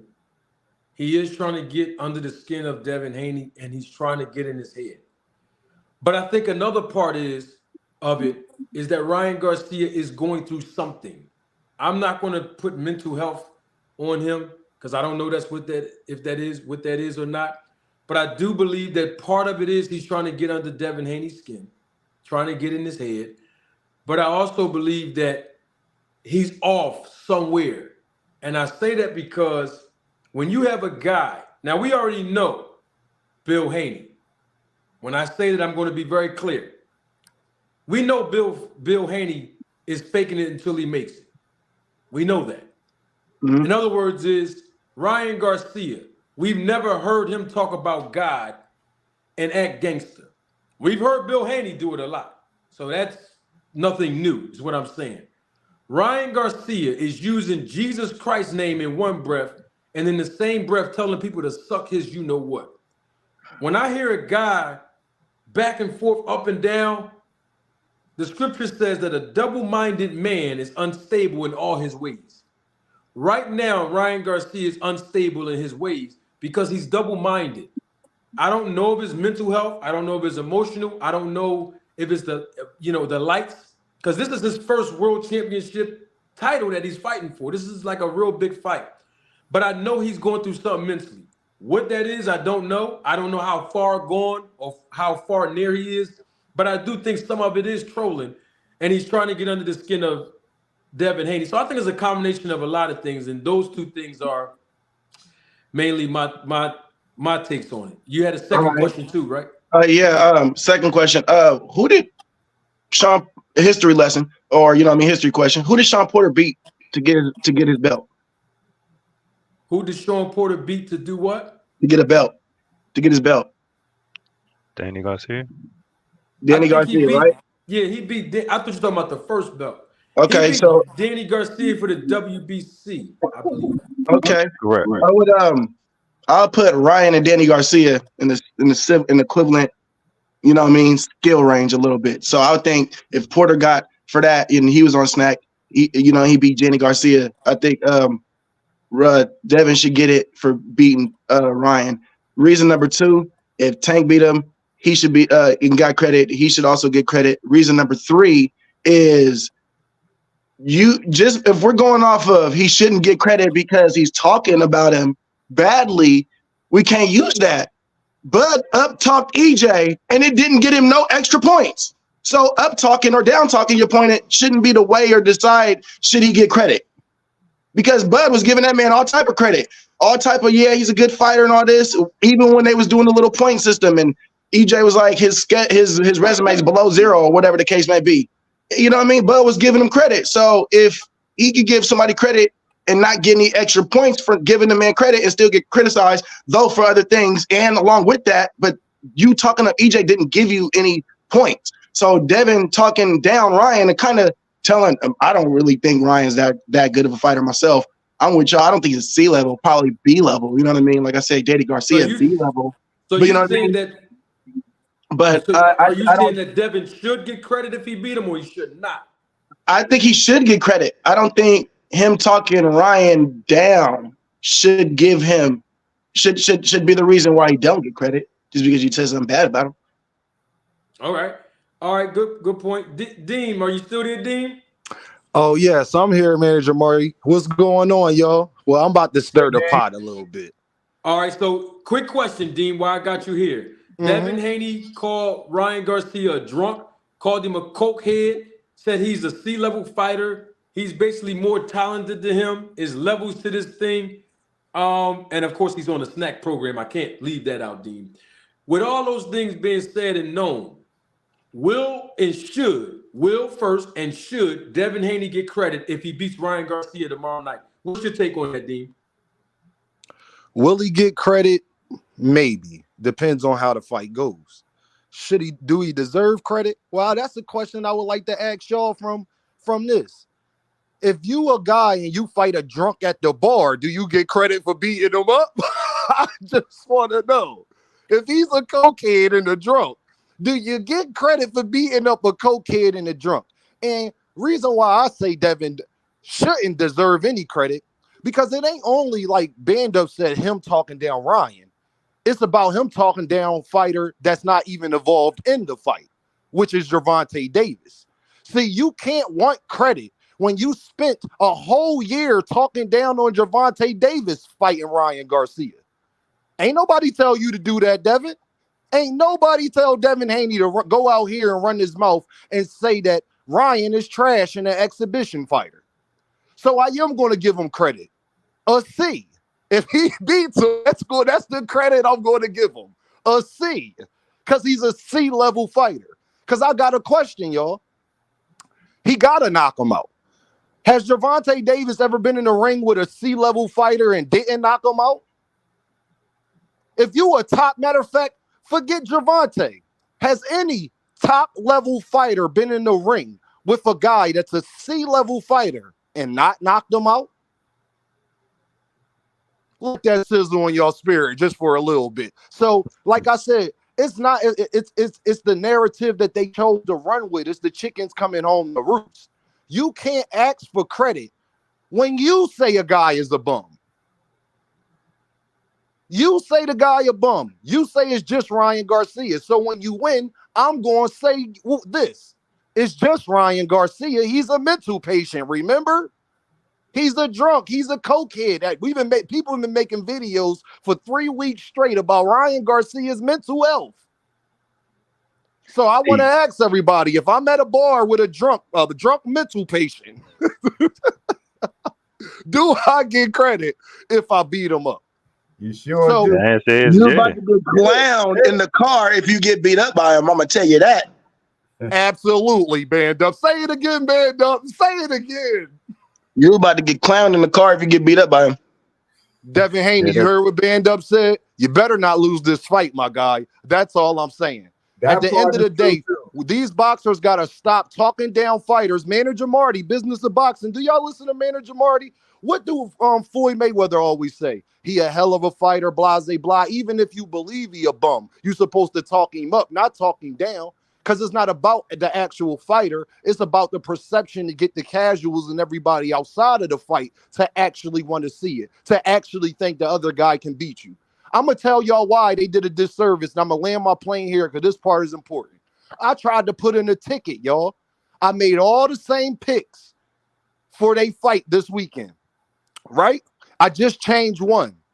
Devin beating Ryan and Ryan beating Devin. It was $1,000 difference. Why do y'all think that is? I land my plane there. Hey, Dean, quick question for you. Do you think Ryan is a C-level fighter? Absolutely not. Okay. Neither do I. And But does anybody, I'm sorry, Greg, I guess maybe, does anybody on this panel think that? I don't think it's C level, but I definitely don't think he in that top game.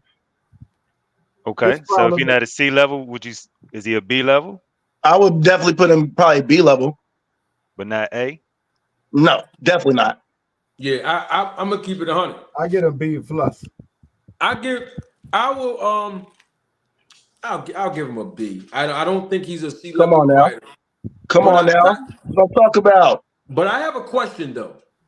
First of all, before I even go with the question, this is for everybody on the panel, real quick. Hold on for a minute. I see a couple. Joseph Swab, double salute to my guy Joe. Man, we missed you too, Joe. Always a pleasure. That's my guy. I miss this guy. Joseph, man, glad to see you in the chat, my brother. Always a pleasure, man. I hope all is well with you, man. Glad to see you back in the chat. And then double salute to my sister, Chef Nunn is here. Everybody's acknowledging her, D-Town Boxing's wife. She's family, so I got to stop my whole show for her.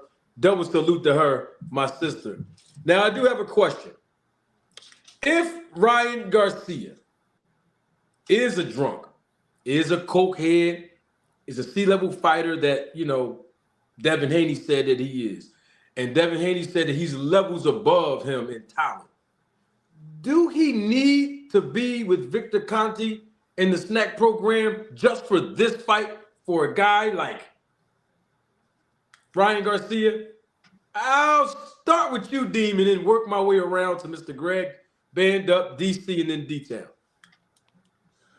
I'm gonna say this, y'all. No, he doesn't need. Devin doesn't need SNAC.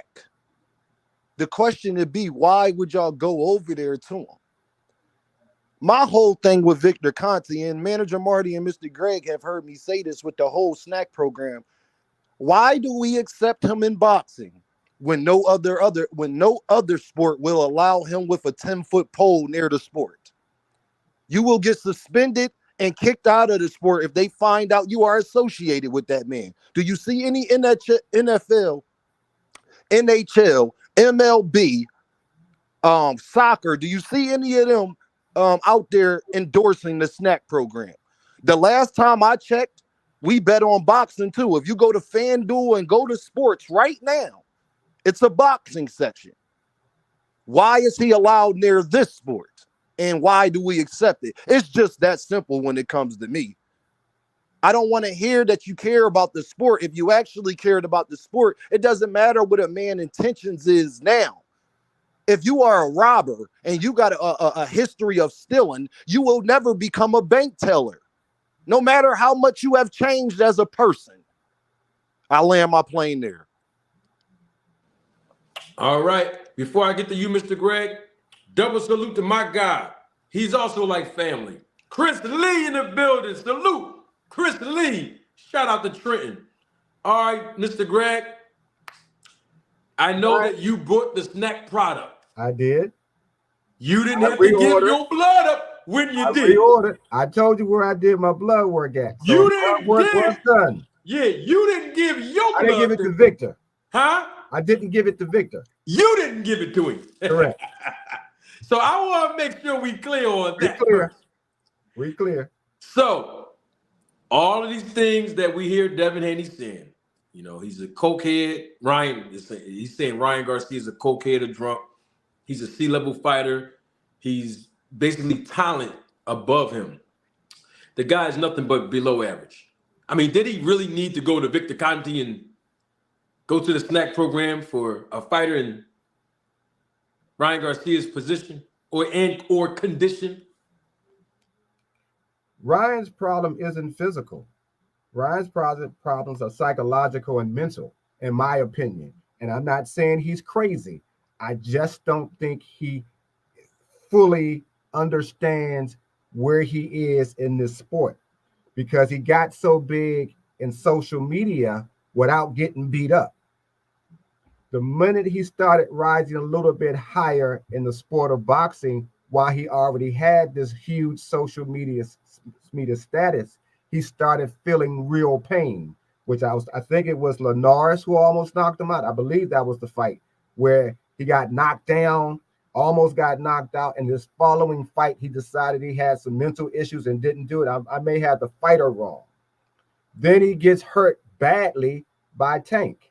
So he is starting to, I think he's starting to recognize how painful the sport can be, because now he's at that level where top tier fighters, he's going to have to fight them. And he's been hurt badly by two already. One, to me, caused him not to take his next fight. So now he's talking crazy. And it's not because he's crazy. I think he's really doubting himself in some degree about what kind of fighter he's going to be and whether he wants to continue to get the kind of pain that he's getting. So that's the problem with with Ryan Garcia. Now, you fight the guy who appears to be a little more talented than you because of the fights that he actually has had. Now, when I say appear, you never know how they're going to look in the ring when they get in the ring tomorrow. That it may be a whole different thing. Ryan may very well show up in a way that surprises us all. I hope that happens that way, and that just makes the fight better.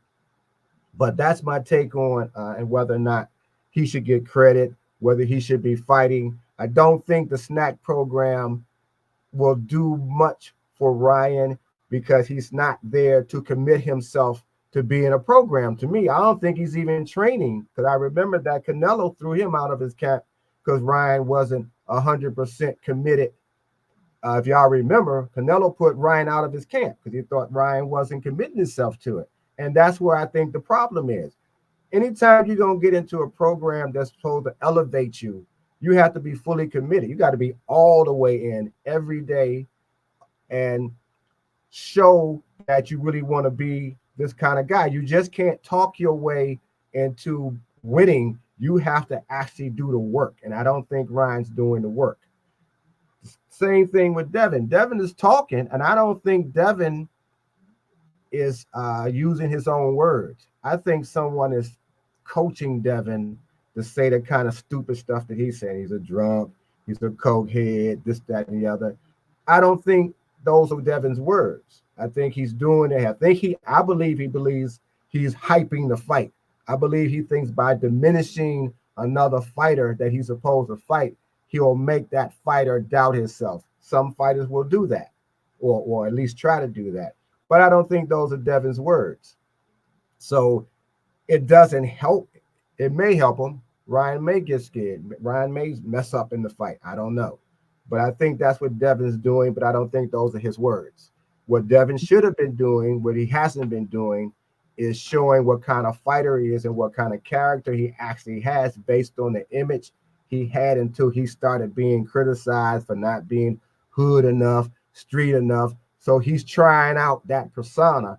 Somebody's giving him the words of how to talk, and he's not really doing. He needs to be like his father, but his father is like that naturally, I think. And Devin's not that, so he shouldn't try to be that. So, in essence, yeah, he's still. I mean, Dean told you where he getting it from. You know what I mean? He kind of told you. Dean kind of told you where he getting it from. He getting that thing from Bill. Yeah. You know what I mean? I have to speak on that real quick. Salute to my guy Andre Smith, member of the channel, supervisor of the Roll the Tape film crew. He said, "I don't think you have enough money for Victor to take your blood." That was for you, Mr. Grant. You talking to me? Yeah. but I want to say something. There's one person that we all know. Now, I don't know if these are all Devin Haney's words or if, like you said, Mr. Greg, somebody's coaching him to tell him. If someone is coaching him to tell him what to say and how to say it, we know it's only one person that's doing that. And if you look at it, if these are not Devin Haney's words, then he's actually pump faking. And there's only one person that I know that have more influence over Devin Haney that pump fakes as well. And that's Bill Haney. I mean, I know everybody want to portray him as a gangster, and I really don't see why that's so important for a man in his 50s to act like that's cute or act like that's mature, especially when we're just talking about boxing. Mm-hmm. So the thing about it is that image, that gangster image, is no point. It's pointless. And it's actually immature and stupid to even try to portray that over here in boxing. I mean, we got to keep it all the way 100. and I hate to even bring this up because he's not the topic of the discussion, but hey, we need answers. Bill Haney,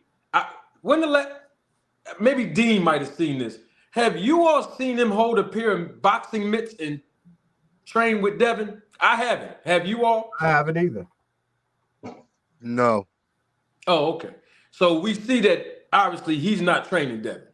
I'm just saying, was that what I'm hearing? I'm saying I've never seen him train Devin. Not I've boxing. seen him go through workouts with Devin, but not and maybe a little bit work, but not really. Not really, not mostly. We'll say 80% of the time, 90% of the time, he's not doing that thing. Yeah, I don't really see Bill get in the ring, but I like Deem said, I have seen him with the hand pads on once. I have never seen him with that, and that's great. The reason why I'm bringing that up is Bill Haney was never a boxer, correct? Only thing I know Bill was something different. It wasn't a boxer though. Yeah, no. They say he was a pimp. That's where you're going with that? Mm-hmm. No, I mean, So we don't. Huh? I was just gonna say he's not the physical trainer, right? I mean, he trains them verbally through audio and instructing them, but nah, he don't hit the mitts with them.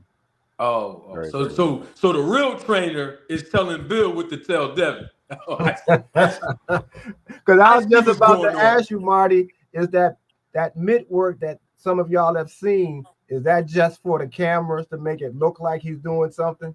I think so. I think so. When I seen it, yeah. I think so. When Bill had the mitts, when they seen it, I haven't seen it, but when Bill's doing that mitt work with Devin, is it just for the cameras to make it look like he's doing something? I haven't seen him do it. No, I haven't seen him either. But I think Deem said he's seen it, and Band Up said he's seen it once. But I was asking them, did it look like it was just for the camera? We've seen Bill Haney pump fake the whole time he's been on YouTube, so we know if Devin is getting his coaching from him, you know, we see a whole lot of pump faking going on. You was going to say something, Dean? Yeah, because I think I wanted to say something, y'all. That's very important off of what Mr. Greg was saying. Devin's a grown man. Last time I checked. So this is why I said he don't deserve the credit. No, this is why I say that. And I'm about to show you how it all come around, though. Devin is a grown man. So we can't say that, oh, well, we're not sure that that's his words. No, that's his words. A grown man is held accountable for what he does. We can't hold Gervonta Davis and Canelo Alvarez and Terrence Crawford and Earl Spence and all these other fighters to their word, but Devin get to say, well, it's not me, it's my daddy. We think my daddy pushing it. Well, you're co-signing it either way. If somebody says something and then you don't go against it, and you riding with him, you in the back chanting, yeah, you letting off the little handgun like in Harlem Nights while he's shooting the AK, you popping off the little handgun. You're with it. Devin Haney is a grown man. Did y'all see Devin Haney on $1 million worth of games? Shout out to Philly. Did y'all see that house he got? That's I seen that. Hey, I was just watching that today. Yeah, I seen that. That's his house. That ain't Bill's house. That was just as soon as you go through the door, it's a picture of Devin Haney with a championship belt. He's a grown man. So any propaganda and narratives and things that he willing to push and willing to say, he is held accountable for that like every other man walking this earth. When I was 25 years old, I wasn't able to say, I don't want to take care of my daughter because my daddy got me. No. Stand on your word as a man. That's it. I get what you're saying, Dean. I don't think he shouldn't be held accountable. He may even want to say the same thing. I just think the way he's saying it is he's being coached. I think Devin would have said maybe the same thing and using different wording, using a different format.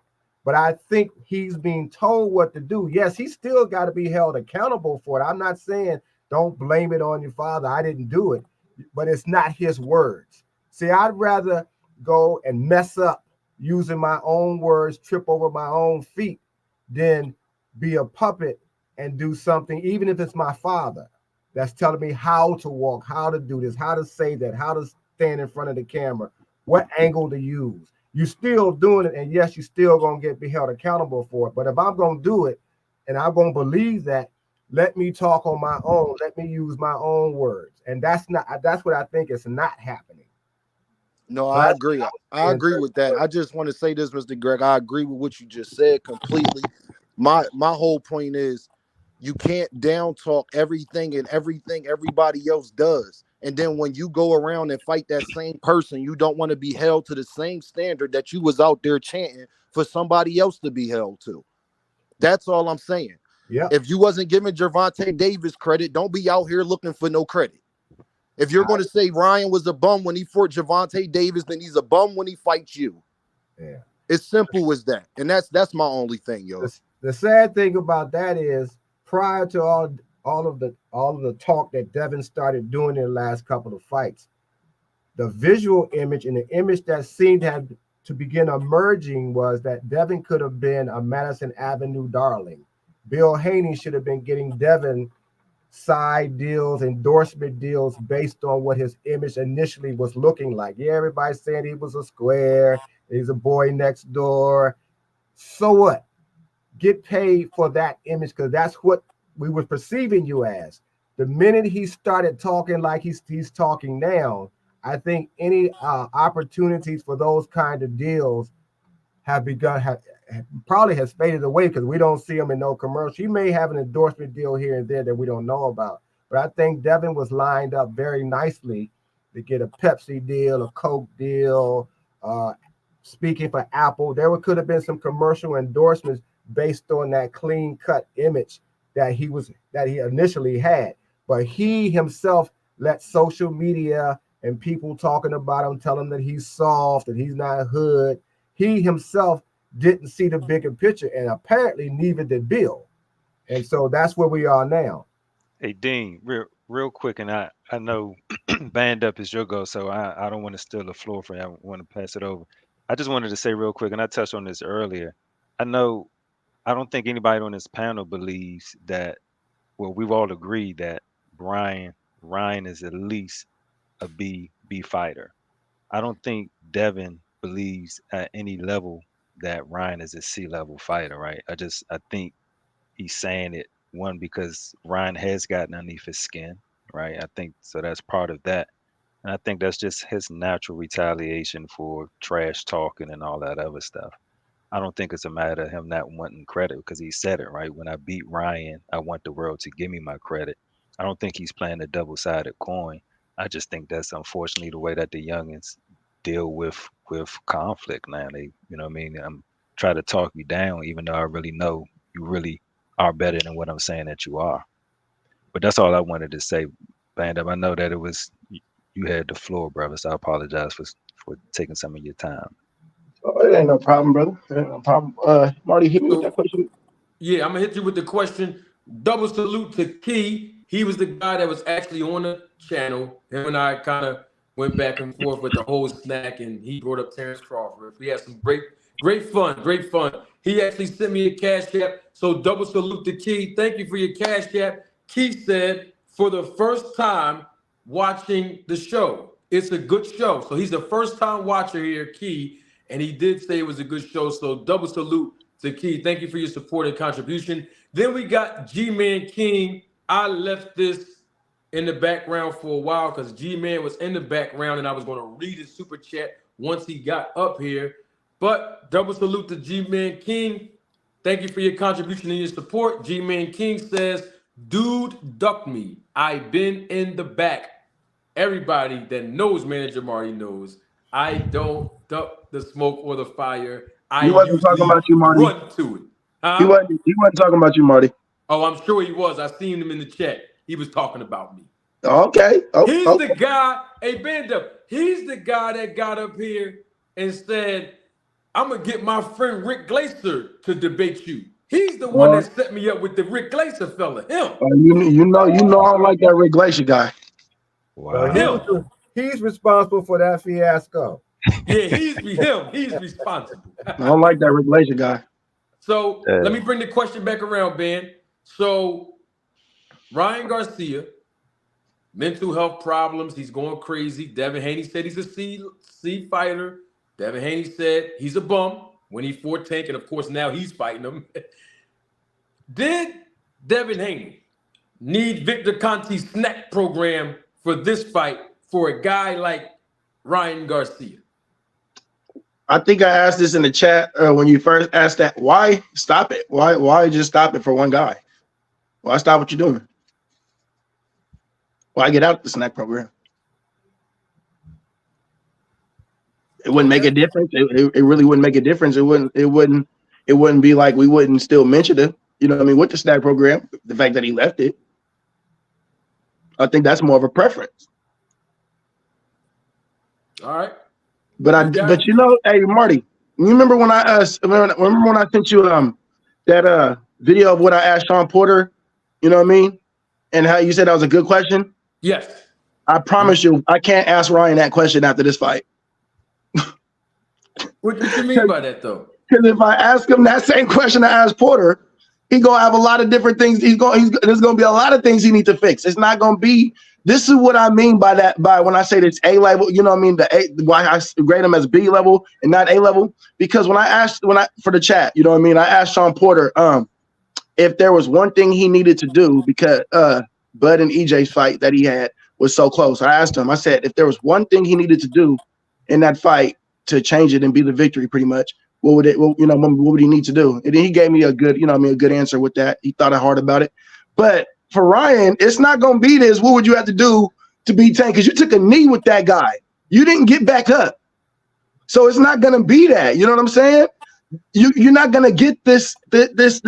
I'm not putting Ryan above Shakur. I'm not putting Ryan above Tank. I'm not putting Ryan above Haney. That's three guys right there that's in or around your weight class that in my opinion, I know for sure it's going to give you the work. So that's why I can never put you up there to even have that even type of question for you. That's why I put him at where I put him at, because he's going to have a lot of things. Ryan, it is physical. He has bad footwork.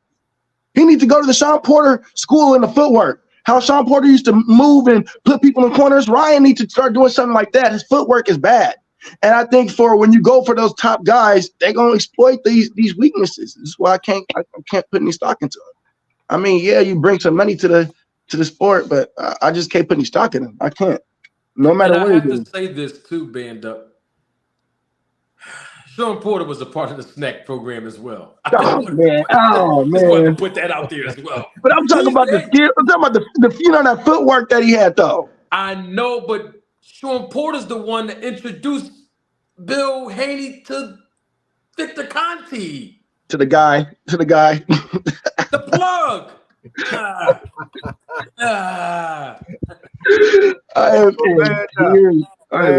What's up, Greg? How you doing? I understand what you're saying, but that's why I just said you got to be willing to put in the work, and that's where the problem is.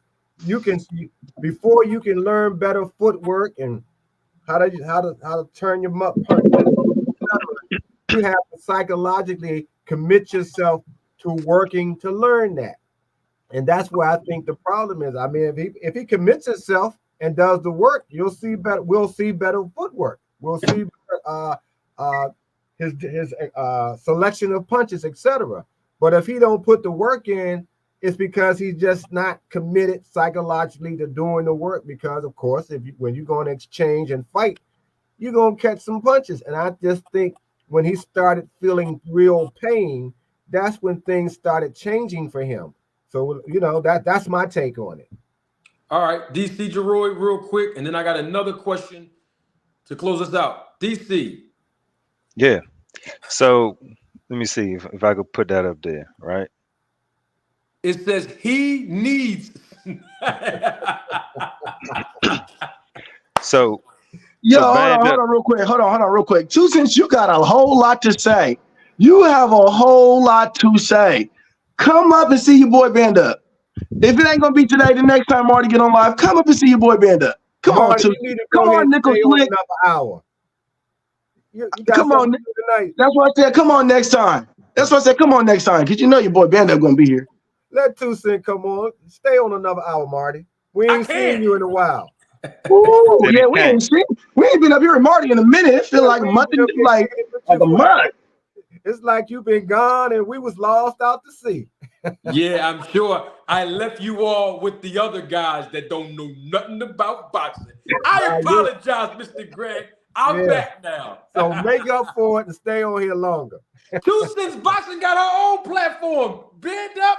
I know. I gotta go over there. Hey, I gotta, man. It's so much information to take in. You know what I mean? Two Cents It's so Boxing. much. I don't think you're ready for Two Cents. I'm gonna be honest with you. You don't think I'm ready for two? Hey, Nickel Slick. I can tell you what. I think Nickel Slick might be harder than your boy Diddy. But I got her. All right, Band Up. So you said, wait, hold on. So Band Up, you said that Devin Haney needs SNAC. What do you mean by that? No, I didn't say like if you already not doing Band it. Up. I mean DC. DC had a sign. Okay. Jeroy, he had a sign that said he needs SNAC. I think he's talking about Devin Haney. That's correct. That's the question that you asked. Does he need SNAC, or why did he stay with SNAC? If Ryan was a C-level fighter, why did he stay with Vic? And because he need him, right? For a couple of reasons. Let's not pretend guys like Ryan don't have no power, right? Let's not do that, right? There's several reasons why I don't categorize Ryan as an A fighter, but let's not act like he's not a puncher, right? Let's not act like they don't have a history. Let's not act like they don't know each other. Let's not act like Devin don't know all of that right? And so if Devin wants to be able to give himself the best chance to compete against this guy, what are they calling it? Game 7, everything is on the line now, all of those theatrics. Like you need to stay with the guy that got you to where you that got you where you are at this point. It would look very ridiculous, one, if you went away from that. And Band Up stole my thunder, right? Because then it's going to start to raise eyebrows, right? Like, why are you going away from Vic now? You know what I mean? Like, and so you can't stand that type of heat on top of the heat that you already been receiving, from being with the SNAC program. So that don't look good for your image. As far as I just wanted to touch on a couple of points. Bill is not gangster.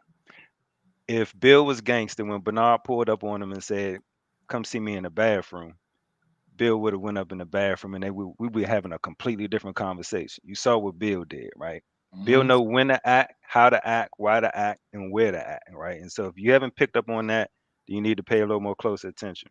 And then last but not least, man, Greg, I wanted to touch on a couple of points. And so you talked about Ryan getting hurt.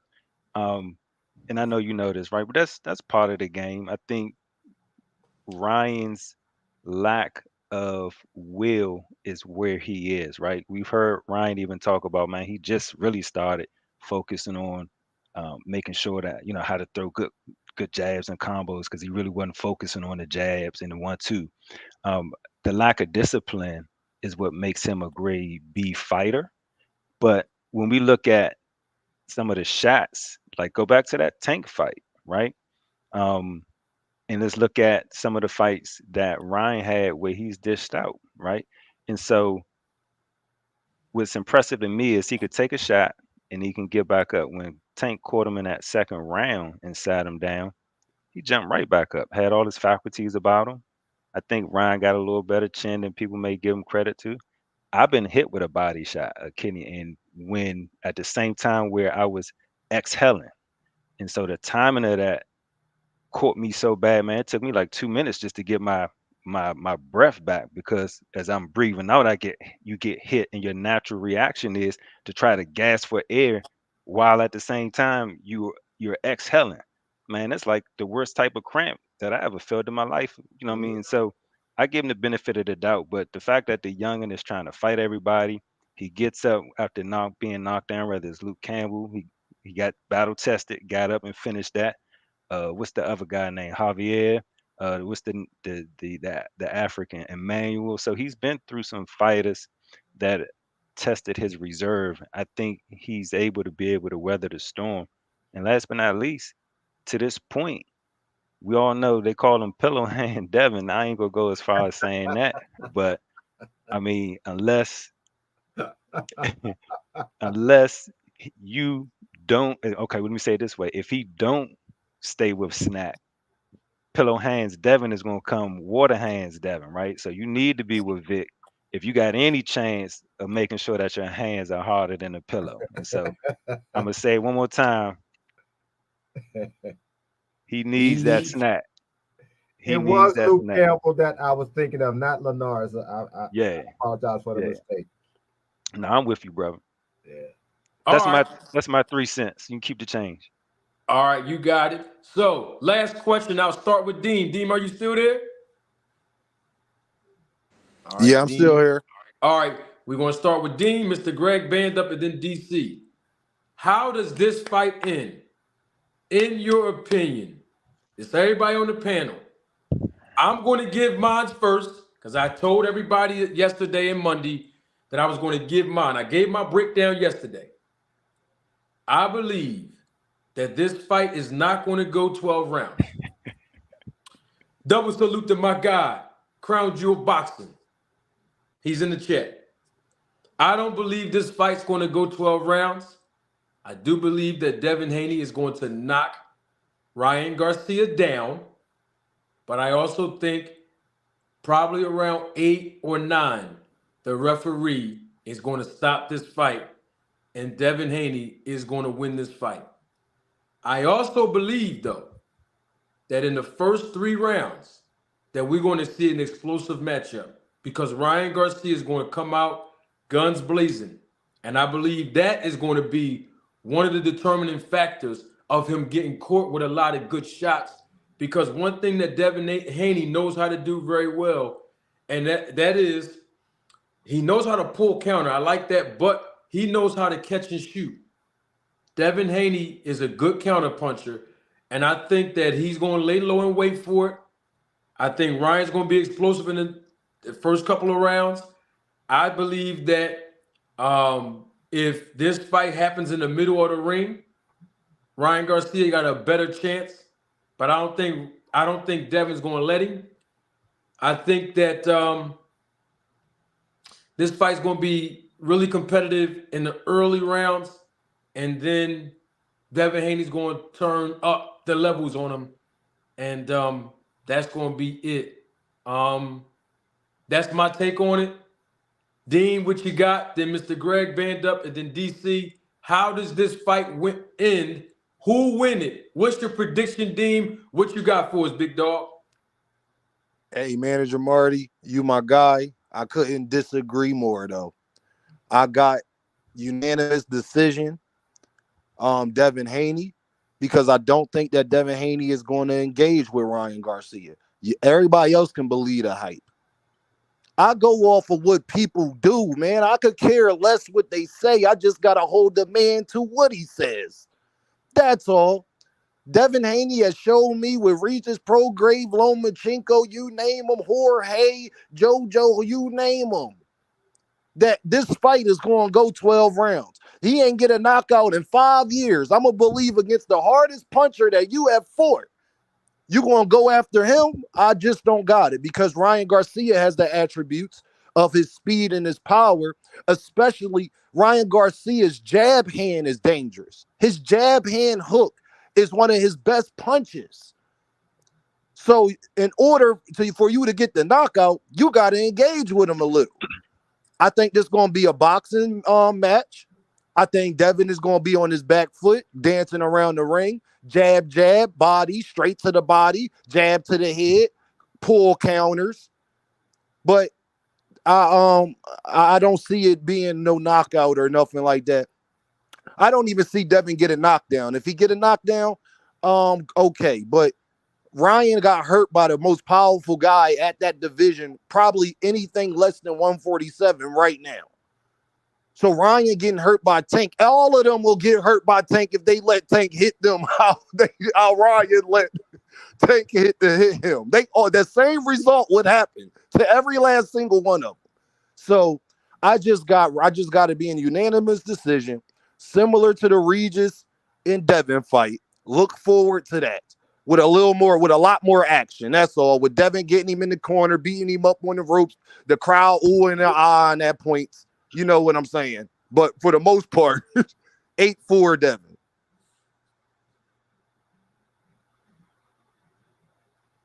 I tend to agree with Dean. I think there's going to be, and Marty a little bit. I think there's going to be some hectic rounds from maybe 1 through 5. I think also Devin is going to catch a couple of punches that's going to make him, man, let me just keep boxing and stop engaging. I think that's going to happen. But I see the boxing skills of Devin pulling the fight out as a unanimous decision. I'm sorry. I don't see him knocking Ryan out. I also see Ryan catching, like I just said, catching Devin with a couple of punches, maybe even sending him back to his corner, staggered, between 2 and 3 rounds. But I think it's the boxing skills, basically, that's going to save him. Because I just said, and I still feel it, I believe Ryan upstairs won't sell out. I don't believe Ryan will go all the way in. If that proves to be different, Devin's possibly in trouble, but I don't think that's even going to happen. So that's why I say it's going to be a unanimous decision in favor of Devin, and that's how I see the fight going. Hey, I just want to say this last point before you go, Band Up. Do y'all really think Ryan Garcia is going to be scared of somebody he's been in the ring with 6 times? This would be the 7th time. I don't think Devin has knocked him out any of those times. So if any, we just talking about mental. Would y'all be in fear of a guy that you've been in the ring with 6 times in your lifetime? I told people this. Ryan Garcia has probably faced Devin Haney more than everybody in his professional or amateur career. So Ryan has experience. This is not going to be new to him, is what I'm saying. And y'all can say, well, that was the amateurs and everything. Well, Ryan has gotten better since then also. Mm-hmm. Devin's fighting style has been the same fighting style he has had since the amateurs. All you got to do is go watch their last amateur fight on YouTube. It's the same fighting style. So Ryan Garcia is not going to be, I don't think he's going to be nervous or scared or any of that against that. I think he's going to be more confident against Devin than he is against anybody else. But to Mr. Greg fact is that he just don't got the skills to beat it. That's all. Okay. Bear with me when I say this, P, because I know a lot of you, this is a boxing channel. You dig? And I understand that. But to use this as an analogy, in the UFC, within this last couple years, Israel Adesanya went against a guy named Alex Pereira. Them guys had fought and they were in the same kickboxing, you know what I mean, little whatever you want, the MMA thing, and he lost to him. Got knocked out by the dude 2 or 3 times in the amateurs, right? Okay, so we get to the pros. Israel Adesanya is amazing, you know what I mean, but it took. When Alex Pereira finally went against him in the pros, though he done fought him in the past, it was very good fights. All those fights that he fought were very close. Like I think one of the times he got knocked out, it was at the last second. You know what I mean? Last minute, last second type thing. So it's not like Israel Adesanya is scared of the guy. You know what I mean? You know what I mean? I lost, but I'm fighting this guy and this pro. So now they went to the pros. Israel Adesanya lost. Again, Israel Adesanya rematched him and finally beat the guy in the pros. But you got to understand, he had his number. Yeah, what's it called? Devin said Ryan beat him when they were like 10 and, younger. So if they was in the amateurs and you fought 6 times and the dude got you the last 3 times and now you're in the pros and dude's gotten even better, it might be in the back of your mind, bro.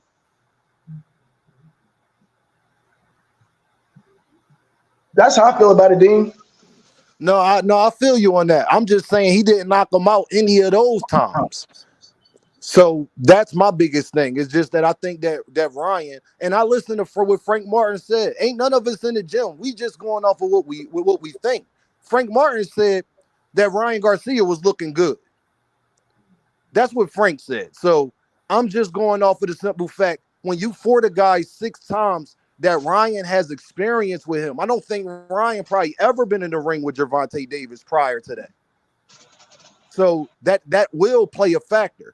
It's just mental. Think about it, Band Up. If you fought a guy 6 times, even if he won the last 3 times, it was hard fought, it wasn't like he just beat you up. You ain't going to go in there nervous or scared or any of that. That's Yeah, all I'm saying. yeah, I mean, it is a different confidence level. You are correct with that. My analogy, my pick for the fight, what I think is going to happen, I think it's going to be he's going to pitch a shutout. I think Dev's pitching a shutout. Even if I don't know if he'll per se knock him out, but I do think you're wrong why you're saying Devin won't go through the fire because even when Loma was catching him towards the end, he was still willing to go through the fire. You know what I mean? So if Devin got to go through fire, we've seen him go through fire when it comes to punches. And yeah, I think he's gonna pitch a shutout. I mean, even when cats get the socks beat off of him, and I ain't gonna mention who, but you know what I mean. Someone got the socks beat off him. You know what I mean? In July, and he still won 2 rounds. He still, he won that 3rd round and that 1st round is what I'm hearing. You know what I mean? So, I mean, I think he's gonna pitch a shutout. Ryan might win 1 or 2 rounds. Other than that, it's a wrap. That fight in July was a pure shutout too. Oh yes, it was. Thank you, Victor Conti and SNAC. Thank you. Oh man. All right, Down on the Mr. vine. Greg. Yeah. Thank Mr. Next Greg. time, I bet next time he'll stop playing around and be prepared. Oh, he don't want it next time. We ain't heard him say nothing about no next time, no rematches, or none of that. I'm talking about for any fight. You know what I mean? For any fight. Oh yeah. All right, so it's on me, Marty. Oh no, I want to save you for last, DC. I fell out of rotation when No, my it's okay. I got you. You good? I got you. So, Mr. Greg. Yes. How does this fight end? Who wins it? What's your prediction? Ryan Garcia versus Devin Haney. What you got? Oh, I got Devin winning. I got him winning not a shutout though, but I got him winning a unanimous decision. But I don't think it's going to be a one-sided fight. I think it might be maybe 7-5. But the bottom line is, I think Devin is just going to resort to boxing. I don't think Devin is going to go to too much fire once he sees that Ryan still can punch. We know he can punch, and we know he got that punch you don't see. And Devin probably is going to get caught with 1 or 2 of those punches. Will it knock him out? I don't know. I doubt it. But I think that's going to make him do the box more and try to engage less. So that's where I'm on that one.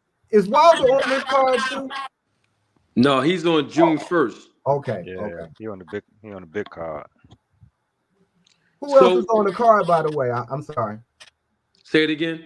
Keith Who Sweat. else is on the card that we should be talking about? At least Nobody. Okay. Keith Sweat.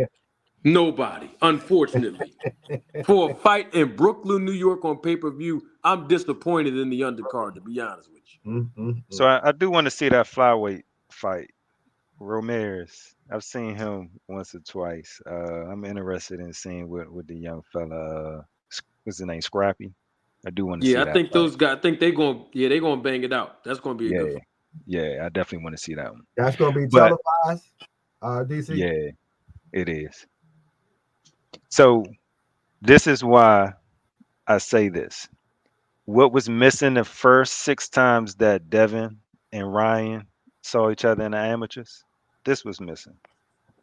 SNAC program. Devin didn't have that saving grace. So how do I see the fight playing out, man? I've been going back and forth. All of the shifting and the changing, man, has been causing me to shift and change my thoughts and my feelings about it. What do I see happening? I see the fight going to maybe about, so I see 2 possible outcomes. Let me start there. I see it going the distance, 1, and then the second less probable one is I see the fight coming to an end round about the 10th round. The 10th round one is actually I see Ryan stopping Devin. What I'm factoring in is a couple of things. 1, so go 12 rounds. That's Devin outbox.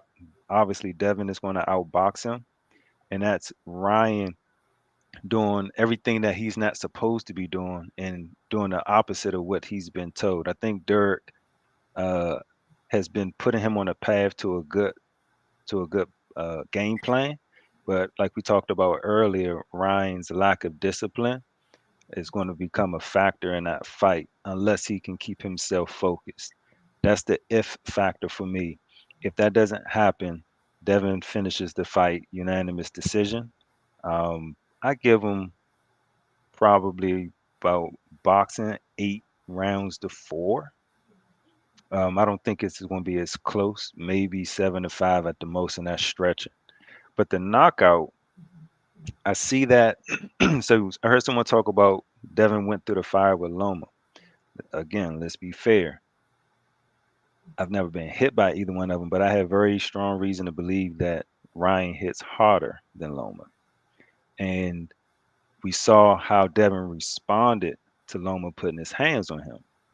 And so I don't know where I stand, or I guess I should say, I don't feel confident that Devin will want to go through that fire, which is why I think Devin is going to box him. And so if Ryan can kind of press but keep himself safe, especially keeping that left hand up, when he throws that right, because he has a bad habit, but when he goes to throw that right, he drops that left, and sets himself up. I think if he can stay disciplined to that and make sure that he keeps himself at a good distance, but also bang it, right? Because you're not going to outbox Devin. So you're going to have to mix it up, right? You're going to have to get in, get out, get in, get out. And so if he can stick to his game plan, I see him stopping Devin. I don't think Devin has fought anybody that hits as hard as Ryan does. And I think that's the X factor. But the way that Ryan's been carrying on, I really don't know where he is. And so it's hard for me to call. If I had to bet my money in closing, I'm a gambler, right? And so if I had $100, I'm gonna put it on Ryan, right? Ryan is what, plus 550. So and Devin is minus 800. So if I'm gonna lose, if I'm a gamble, I'm a gamble with one that seems like the odds may be a little bit in my favor, right? I don't want to spend $100 just to make 80 of it back. So I'm gonna go with the one that I have a greater chance of winning. But that's how I see the fight playing out. DC, do you see Derek James? He has a little bit of a history of having, as you just spoke on, undisciplined fighters. Not listening to Derek somewhere during the course of the fight, and that being playing a role in how the fight, or how at least the rounds will go, because he's not listening to Derek. I do, and that's the part.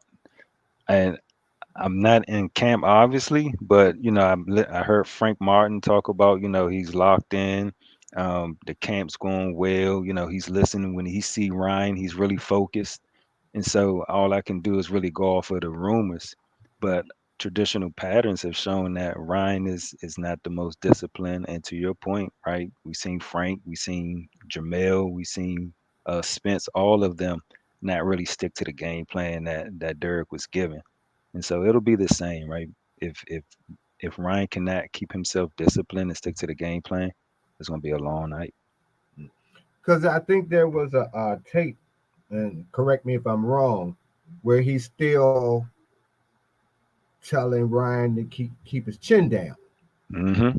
And I think I responded like, this late in your career, you still got to be told that. And so I wonder if we're going to be hearing that in the course of this fight.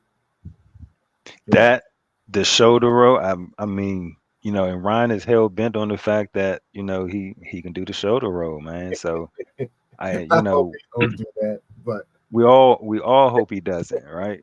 But those are the factors that we don't know. I mean, we can make guesses, man. Right. But that's how I see it.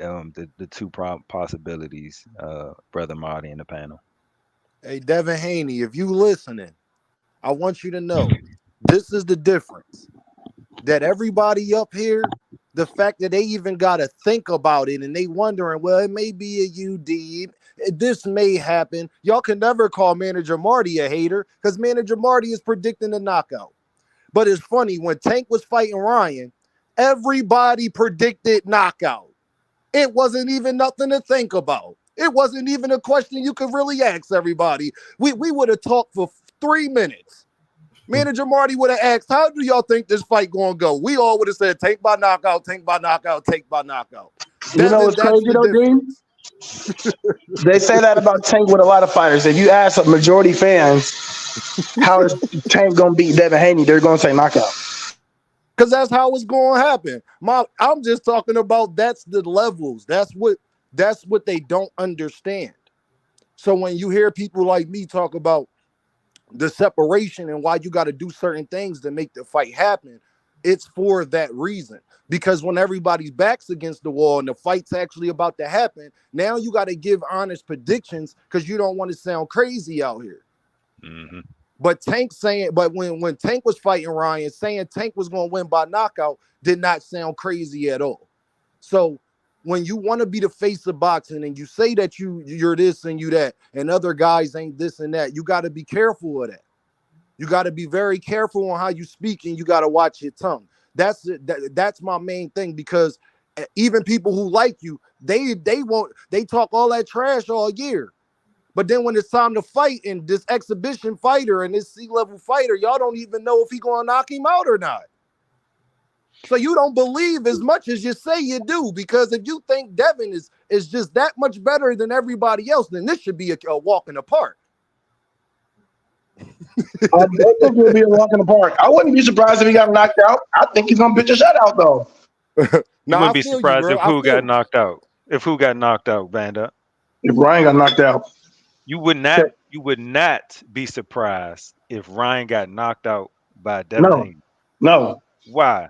Because Ryan has bad feet movement. This is my biggest pet peeve with the man. And your feet matter. Feet definitely matters. Where you place in your body, where you placing yourself matters, and you can place yourself to get knocked out. Surprised it ain't really happen like that. You know what I mean? So out of Devin's last 5 fights, you mean to tell me that from a Regis Prograis, who had bad feet work, didn't get knocked out, Lomachenko, I won't say he has bad feet work, but he's not known for his feet work, didn't get knocked out. Loma got some good footwork, but go ahead. Yeah, I was about to say. Bro, Loma got some great said footwork. he's not known. The fighters you're about to name, Ryan's feet work is worse. No, I'm not. In my opinion.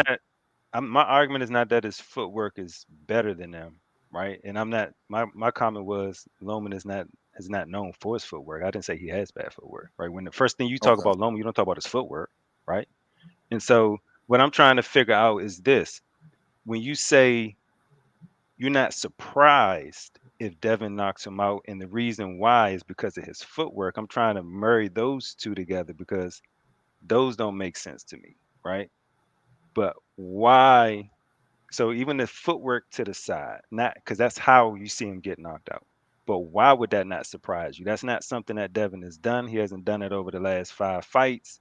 He's not known for that. Why would that not surprise you? I guess is what I'm saying. Brother, y'all talking fucking rubbish. Y'all talking fucking rubbish. Lomachenko's footwork, some of the best in the game. You fucking rapist, bitch. You fucking rapist. You look a fucking pedo. You fucking rapist. Who is that? Who is that? Oh Lord. He came in with a bullet. I don't know who that was towards. I thought that was Cash Crypto. I don't think that was him. Somebody Oh, played. Cash Crypto ain't never coming on here, brother. He a window warrior. You'd be surprised if that man come up here. No, somebody used his name. Used his name. Cash Crypto wouldn't have did that. Yeah, Cash Crypto, my guy. Somebody tried to use his. Oh, that was crazy. Hey, Banda, my thing is, y'all, he better get a knockout. He better get a knockout. That's my premise. He better get a knockout. I still want to know why he wouldn't be surprised. Because look, everybody on this panel would be surprised. Look, I don't think Ryan is a better fighter than Dev. I think Devin's skills is better than him, right? So if I think your skills are better than him, your hands, and I think Ryan's also lacking foot movement. I mean, if you get knocked out, you get knocked out. Am I betting a knockout? No, because like you said, Devin hasn't done that his last couple fights. But I wouldn't be surprised. I'm saying he's gonna pitch a shutout. Wow. I would be No, I surprised. feel you. Now I'm with you on this. I would be surprised Devin knock Ryan out as well. Like, I don't think his hands has got, surprise. even though he's in the SNAC program, I don't think his hands has gotten that hard and his punching power has become that significant that I think there's still, you have a tendency to do certain things even if you improve, and you have to commit yourself to knock somebody out and risk being knocked out. I don't see Devin having that particular mentality, nor do I see him having the punching power to knock Ryan out. He could knock Ryan down, but I don't think he's going to commit himself to that. But I see Ryan having the punching power to knock Devin out. That's why I don't think Devin is going to commit himself to do it. I think he's going to go with the easiest route is to outbox him, stay safe. Maybe he'll take a chance here and there and find that the fire's just a little too hot. That's why I think he's going to get caught with some punches. And whoever's in his corner training is going to say, no, get your behind back to boxing. Stop doing all of that before you get carried out the ring. I'm about to stir it up. I got a question, y'all. Do y'all think if Shakur Stevenson was fighting Ryan Garcia, he would knock him out? No. You don't think so? No. Who? Shakur knock Ryan out? Yeah, do y'all think he would knock Ryan out? No. No? He ain't fighting like that. I think Shakur Stevenson is Ryan Garcia's worst nightmare because of the skill level. Out of all three, Haney, Tank, and Shakur, even before he fought them, I'm telling you, bro, I think Shakur is his worst nightmare. All right, look, He beats him. Yeah, He I mean, beats yes. him, but Yeah, knockout. But why I say that? Box his head off. Why I say that, y'all, is that Devin he has to knock out Ryan Garcia. Because all I heard all year, Mr. Greg, all year, is that Ryan Garcia is nobody. He's not skilled. He's an exhibition fighter. Devin says he's a C-level fighter. And I asked all of y'all, if he any guy at his level, if you the face of boxing would knock out Ryan Garcia, is my main point. Go through all the lightweights that we have ever seen and take somebody that you actually take super serious. Because if Floyd Mayweather was fighting Ryan Garcia right now, I guarantee you he would knock him out. So real quick, let me get this super chat. James, double salute to James. Thank you for your support and your contribution to the channel. James says, I saw Boots with a SNAC shirt on. It's time to roll the tape. Let's be clear on something, James. You know my stance on this, but because you super chat me, I'm going to clarify. Boots is not on the SNAC program. There was a time where he was being endorsed by SNAC. In other words, Victor Conti was sending Boots a check so that Boots can help promote the product by wearing the shirt, and he sent them the supplements. That was it. He was not on the program. And let me be clear on this before I let my guy, Crown Jewel Boxing, speak. There's a difference, in my opinion, and I've been very, very adamant about making sure that we clarified on this. There's a difference between SNAC product and SNAC program. I've already made that clear. So with that being said, we got my guy, Crown Jewel Boxing. He's the more experienced of professional boxers up here in amateur. We take his word as gold because of his experience. Crown Jewel, I miss you, brother. Glad to have you back up, my brother. What's going on with you? What's good, bro? I've been enjoying the chat. And I appreciate those kind words. You know what I mean? I'm just another humble guy in boxing. We're trying to give us 2 cents. I heard y'all talking, and I agree with a lot what's being said. But even though I'm not a big Devin Haney guy, and I don't think he's a puncher, I don't think Ryan is faking. I don't think it's antics. I don't think he's playing games. I think there's something going on with that dude mentally. He's disinterested in the fight, and I don't think he showed against Tank he's willing to quit. And I don't think it's going to take a whole lot for him to be discouraged and actually quit on his stool or something like that. I don't see Devin knocking him out, but I can see him frustrating him to the point where he just decides he doesn't want to be there anymore. If you pay attention to what Oscar said before the weigh-in, the ceremonial weigh-in tonight, or earlier today, he wouldn't even come out and say that he expected Ryan to win the fight as his promoter. He came out and said, well, he doesn't have to win the fight or look good because he lost the Tank and he got even bigger after that. So he's already trying to soften the blow and preparing people to say, well, he doesn't have to win because he's a superstar. And if the people in your camp are publicly saying they don't expect you to win, there's something going on behind the scenes where they don't expect this man to win. And they didn't have Arnold Barbosa up there as a last-minute replacement by mistake. You know, they knew this man wasn't focused. They know there's some things going on with him, and they know he's not really interested in fighting. He actually purposely came in overweight, agreed to pay Devin $1.5 million yesterday. He said he'd give him $500,000 for every pound he's over yesterday, day before yesterday, and then turned around and came in 3 pounds over the day, 3.5 pounds. I just think he's disinterested, and I think we'll see a no-mind situation. Devin, do I believe Devin's going to step to him and fight him in the center of the ring like he said? Absolutely not. He's going to jab.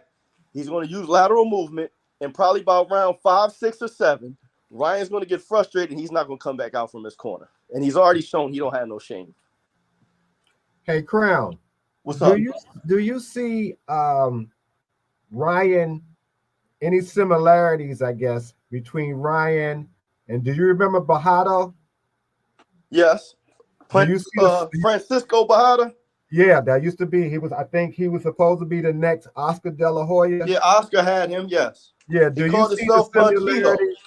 Do you see some of the similarities between him and Ryan? I actually think he was a much more aggressive and skilled fighter than Ryan. Mm-hmm. I think he had Bajado had an identity. He knew what he was trying to do in the ring. He was a straight ahead, aggressive fighter, pretty much that Mexican style. Ryan is kind of caught between styles. He doesn't know if he wants to be a cute boxer, if he wants to be a banger. He gets hit in the body and thinks he wants to shoulder roll. He doesn't know what he wants to do. Like this late in his career, he still doesn't have an identity. Mm-hmm. And I mean, to watch him and Derek James hit pads, it kind of looks like amateurish. Like it's amazing to me that this guy's fighting on a world-class level and he still has so many amateurish mistakes. And on top of that, his mental just seems extremely fragile right now. And see, that's what I was talking about. Bajado had discipline issues as well. I'm not just talking about discipline. I'm talking about skill. Skill, yeah. I get you. But I just was thinking because they were seeing Ryan possibly as being the superstar of Golden Boy after Canelo had left. But I think that was because of the similarities physically that he had to Oscar. Mm-hmm. I think they was going to push that pretty boy image. Yeah. He has the movie star look. As you can see, he gets a lot of endorsements outside of boxing. Mm-hmm. And they were going to play on that. And they just thought if they could match him correctly and get him to the top, they knew they could generate a lot of money with him as kind of like the second coming of Golden Boy, which is what they did. The difference is Oscar was a dog and could fight, and Ryan's not that guy. Yeah, Ryan is. It's go ahead. It's interesting to me. It's interesting to me, Crown, that most of what you said, I said in the early part of this broadcast before any of the guys came on the panel. I said that. In fact, I even said it on Monday when I talked about the training regimen. I said, I don't know if Mr. Greg was listening in because I didn't have a panel. I specifically said when I saw these episodes, and I didn't see the whole things, but them 40 days episodes that the Zone was playing on YouTube, I said, and I can re-roll the tape back right now, that the training regimen that I was seeing from Derek James on the pads and Ryan Garcia doing pad work and the heavy bag, the training looks mediocre to me. I said those exact words, and I'm like, they gotta improve on the that I see. I'm talking about being an amateur boxer, boxing manager. I've been around boxing a long time, and when I saw that, I'm like, I'm not liking what I see. Then I think Greg alluded to this too. I hear Derek James telling Ryan, keep your chin down. It's 2 weeks out from a fight. Then I even made a reference to they showed Ryan Garcia on the scale. He stepped on the scale. He was 152, 12 pounds over a week and a half before the fight. I made references to this on Monday. So my thing was, for me, Ryan Garcia, talent-wise, is not on the same level as Devin Haney. I think everybody can agree to that. Mm-hmm. But at the same time, when you got a guy in Ryan Garcia's position, this all a money grab. And I don't mean to disrespect the guy and say that he's not worthy of getting in there in the ring because he's a fighter. He is when I say fighter, let me be clear. He's a professional boxer. He's not a media darling or social media star who became a boxer. He was a boxer who became a social media star, and his hunger is not there. His level of commitment is not there. Of course, we saw him today drinking. I guess I don't know if that was real beer or not, or he was trolling. But he did that on the scale, reminding everybody like he's the new coming of Ricardo Mayorga, who used to smoke cigarettes at the press conference and all this stuff, right? But the thing about it is, I believe, and I said this earlier. I believe that Ryan Garcia, he came in overweight intentionally, knowing that he couldn't make the weight. I believe at some point, probably in the beginning, he was trying to commit himself to making weight. When I say beginning, I mean beginning of training camp. But at some point, he realized I'm not going to be able to make weight, and I ain't going to drain myself to really make 140. And the guy is rolling with Victor Conti on the SNAC program, and I only threw that in there because a month ago, and I replayed this earlier on this broadcast. Most of you heard it already. Ryan Garcia alluded to him being Devin, being around Victor Conti and SNAC, and I believe in his mind, he said, you know what? This is a money grab. I'm going to go ahead and do the best I can. I can't make 140. We 4 days out or 3 days out or whatever the case might be. I ain't making 140. And guess what? If I need a couple of pounds so that I can have a little bit of an advantage through rehydration, guess what? It is what it is. I mean, this man's willing to pay 1.5 million. When you got a guy who's willing to bet 500,000 a pound, I mean, these things don't happen. Ryan Garcia didn't understand that Devin and Bill Haney trapped him with that. Why? I believe that they knew he was overweight. I'm not I going to believe the 1.5 was worked out before they said it. Okay, but and I wouldn't be. You know what? You know how it is, Crown. You know Yeah. so many things happen behind the scenes in boxing, so I am not surprised about that. But I do believe that they knew already. I Mm-hmm. mean, they knew. I mean, like I told everybody, and I'll let y'all cook for a little bit. I told everybody in the beginning of this broadcast, and all of you newcomers that just got here, replay this live, and you'll hear me say, boxing is a large sport, but it's also a very small community. With that being said, I can make a phone call and from Philly, find out what's going on in the gym in Florida. All right, so that's how small the community of boxing is. So with that being said, I would not be surprised if word was on the street behind the scenes. Ryan Garcia is struggling to make weight. He's going through a fat camp, and the timing and rhythm was off from when I saw him hitting the pads, not just once, several times. I'm like, I'm not really liking what I see. I digress. I I think it's wouldn't be deeper than that, surprised if buddy. we Huh? My wouldn't bad. be Y'all go ahead. surprised. I wouldn't be surprised if later after the fight we find that Ryan was cutting corners, showing up to camp late. Because if you are foolish enough to film yourself looking subpar in training, that kind of gives an indication to me that you're not all the way there. Because I think when you're being, even if you're faking, if you're being filmed, you want to at least look spectacular. But if you can sit there and the eye test tells you, I don't like what I'm saying, what you're seeing, I think Ryan showing up we're probably gonna hear the stories later that he was showing up or cutting corners and things of that nature. And Derek James was, somewhat frustrated with him. I mean, anytime you're telling the man to keep the chin down, what else was he telling them to do that he should already have been doing instinctively? So again, it's all psychological and mental to me, because as we know, most of boxing is psychological and mental first. I Hey, think we're Mark. giving Ryan Garcia a little too much credit. I think I'm not giving Ryan any credit. I'm saying that I think Ryan is there's some problems with him, discipline, or which we know. I understand what you're saying, but let me finish what I was going to say, and you'll understand why I was saying that. I think Ryan was trying for a long time now. I think Ryan was trying to find a way out of the fight.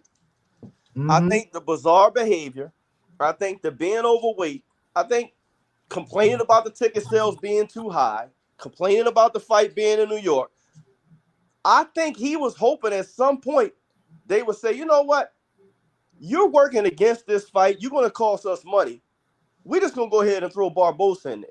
But the reason why they couldn't is because the card is so weak, they would have had to cancel the card to pull him off of it. So they had to find a way to keep him in the fight. Now, if I'm, a betting man, I would say De La Hoya and them peeked their head in early in the week. And even in seeing Ryan in videos, you knew he was big and knew he couldn't make weight. So they probably made a deal behind the scenes. Like, look, man, this guy is not going to come in on weight. What can we do to have this fight still happen if he can't make 140? And they probably negotiated and got to that $500,000 a pound thing. And Ryan came straight out and said he was comfortable with giving up 1.5. So just purposely, said, all right, well, I'll get the 143, because it's not like he didn't try to make weight. He posted an IG live last night with his face looking completely sucked in. So I'm guessing probably yesterday, the day before yesterday, he was probably 12 to 15 pounds over. Hit the sauna last night, got as close as he could, the 143, so he didn't have to spend no more than the 1.5 he said he was willing to spend. And you know what I mean? Because at this point, he knows it's midnight. He can't pull out of the fight. But I think this whole time, he's been trying to find a way for them to replace him. Because you don't come out to your own fight and say the tickets are too high, it's not worth that. We shouldn't be fighting in New York. I want to wait for the fight to be in Vegas. When have you ever heard a world-class fighter talk down on his own event leading up to the event? Crown Jewel. What's up? To be honest, I'm on the other side of the fence when it comes to that, because Ryan Garcia was the first person to complain about the fight. Ryan Garcia never wanted it in New York. Ryan Garcia came in at 143 his last fight. Ryan Garcia was out here already when Ryan Garcia is not the one that decided to not make it available on the outside of the United States for pay. So Ryan, I've been telling everybody this. Ryan already been acting disgruntled. Him and Oscar and them is not cool like that. They already had an issue at his prior fight with Gervonta Davis. I understand that, but here's the thing: the bottom line is, if he didn't want the fight in New York, he wouldn't have signed the contract. What I'm saying is because I think Ryan was sitting up there taking the fight, knowing he gonna make some type of bread anyway. He don't want to be there with Oscar and them. So why not fight Devin Haney at that point? I'm going to get the most credit for it and probably get the most money after this Oscar Diorte thing or whatever. Ryan Garcia and them, like I was saying earlier, they weight bullies. They need to be at 147 anyway. He was at 143 his last fight. We was having all these questions about Ryan Garcia his last fight. This ain't nothing new. I understand everything you're saying, and I agree with you. And Frank Martin said that he been looking pretty good. So I can't say that. He has to say that. They're in the same camp. Is he going to throw Derek James under the bus and say he's bringing a fighter into the fight that's not prepared? He has to say he looks good. After the fight, look at what he's going to say. That's what I say. Look to see what he's going to say after the fight. What I'm saying is, they have left on their contract. Who, Oscar and Oscar and Ryan? It's tricky. That's the part I don't know. He was supposed to be in court trying to get out of it. Right? Mm-hmm. He changed his mind because he said he only had a couple fights left. But the thing is, to me, when you sign a contract to a fight, right, it's going to have the location, everything about the fight, the pay. You've already agreed to that when you signed the contract. So to me, you don't sign the contract for a fight to be in New York and then turn around and say, I don't want this fight in New York, even if you feel that way. Crown Jewel, but remember it was in Vegas first, I think. Remember? No. He couldn't be in Vegas because Canelo was there. No, But but you do have remember, to sign Crown the Jewel, it was contract, though. somewhere first. It was somewhere first, and then they went to Barclays.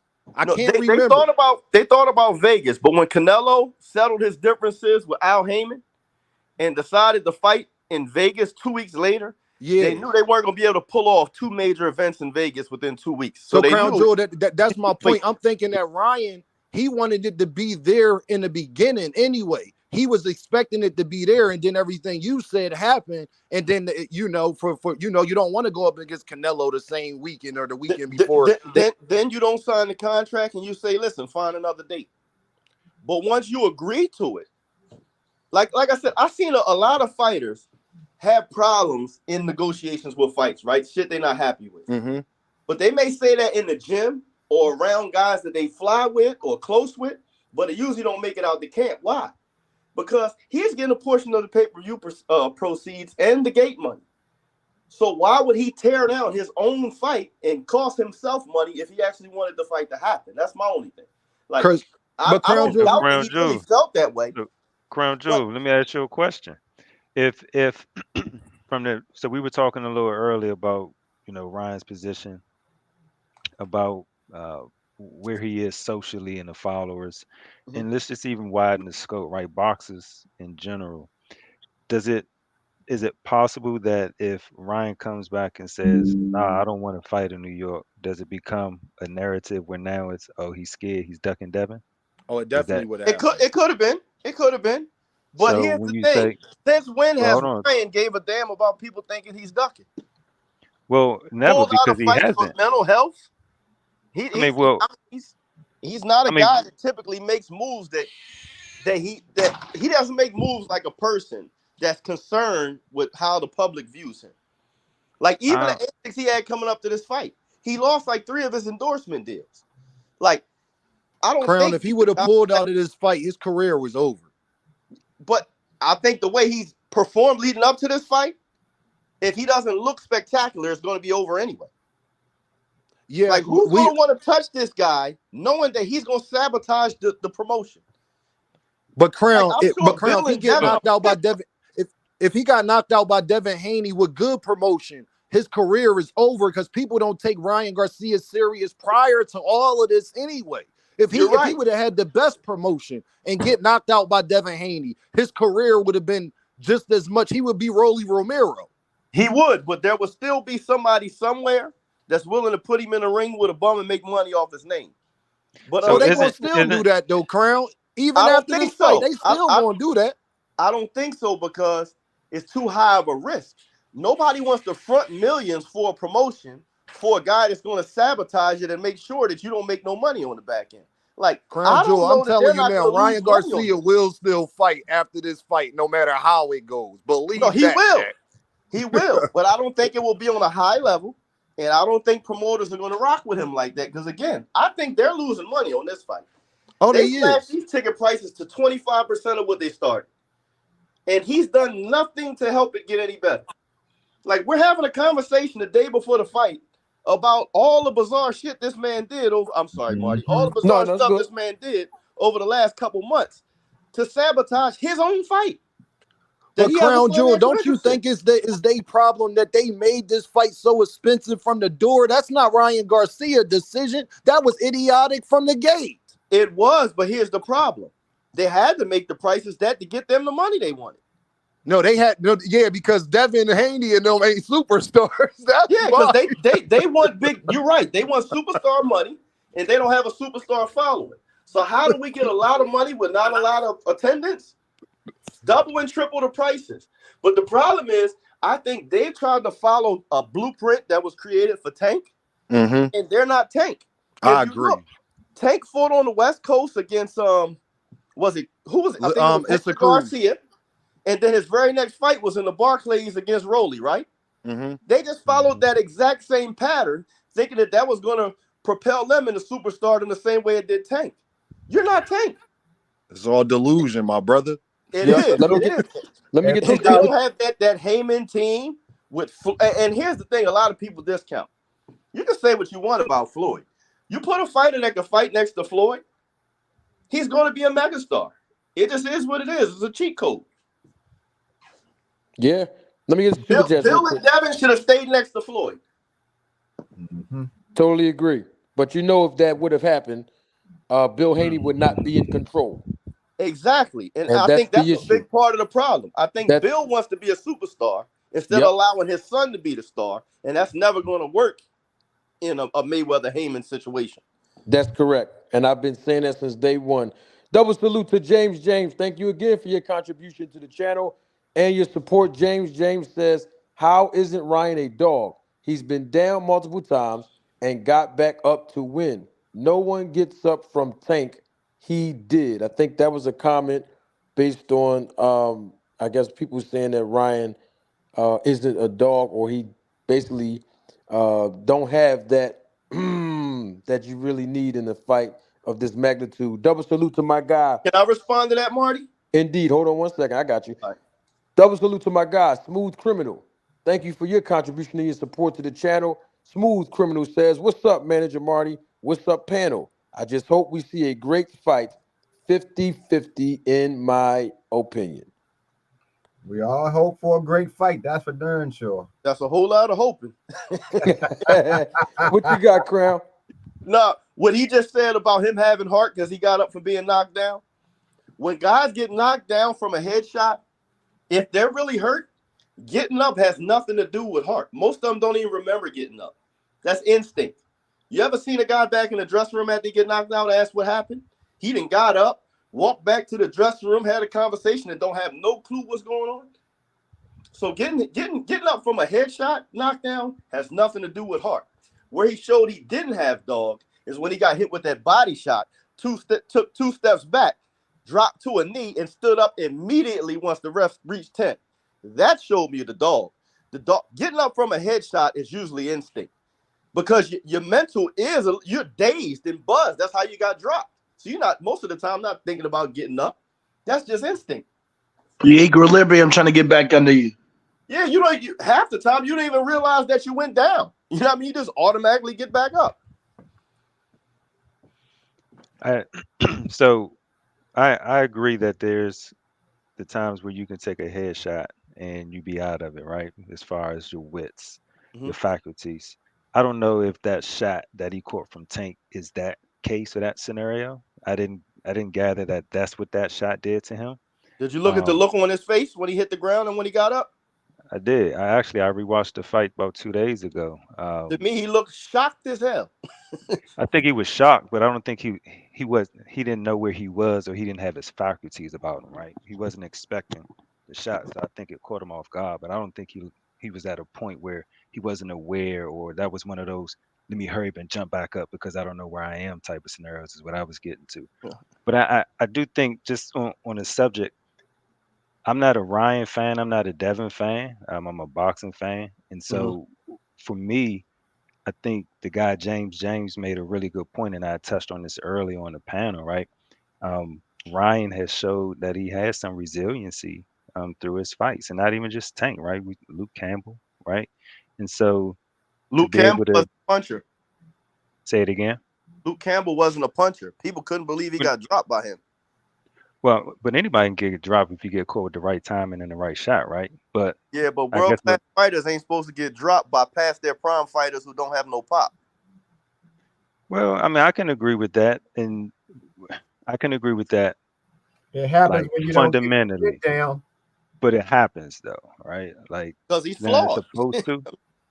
I mean, so correct, and I'm not by no stretch am I saying Ryan is the perfect fighter, right? And there's 2 scenarios: one where I have Ryan losing unanimously, and then one if I have Ryan with a stoppage, right?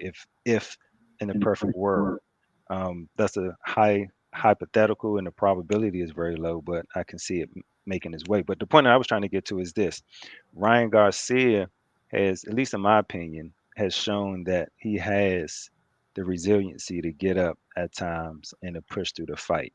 Now, does Devin? There's no characters that I've seen where just being outboxed will make me say that he's going to go ahead and quit on the stool. So I would have to push back on that a little bit, just because I haven't seen any characteristics of that, and I don't think Devin. I have not seen Devin present himself to be that powerful puncher where he's going to catch Ryan with something that makes him quit, right? So those two are less probable for me. I do think again he'll beat Ryan, especially outboxing him, unless Devin makes some careless mistakes, and Ryan take advantage of them that I talked about earlier. But yeah, I do think Ryan has a little more heart than maybe being credited, and that's just me watching Ryan and so forth. He has some other issues too, but I do think he has a little more heart than maybe being given credit for. I think you kind of misunderstanding where I was coming from. I don't Okay. think Evan is going to hit him with no power shots that make him say, "Oh shit, I don't want to be here." That's not what I'm Okay. saying.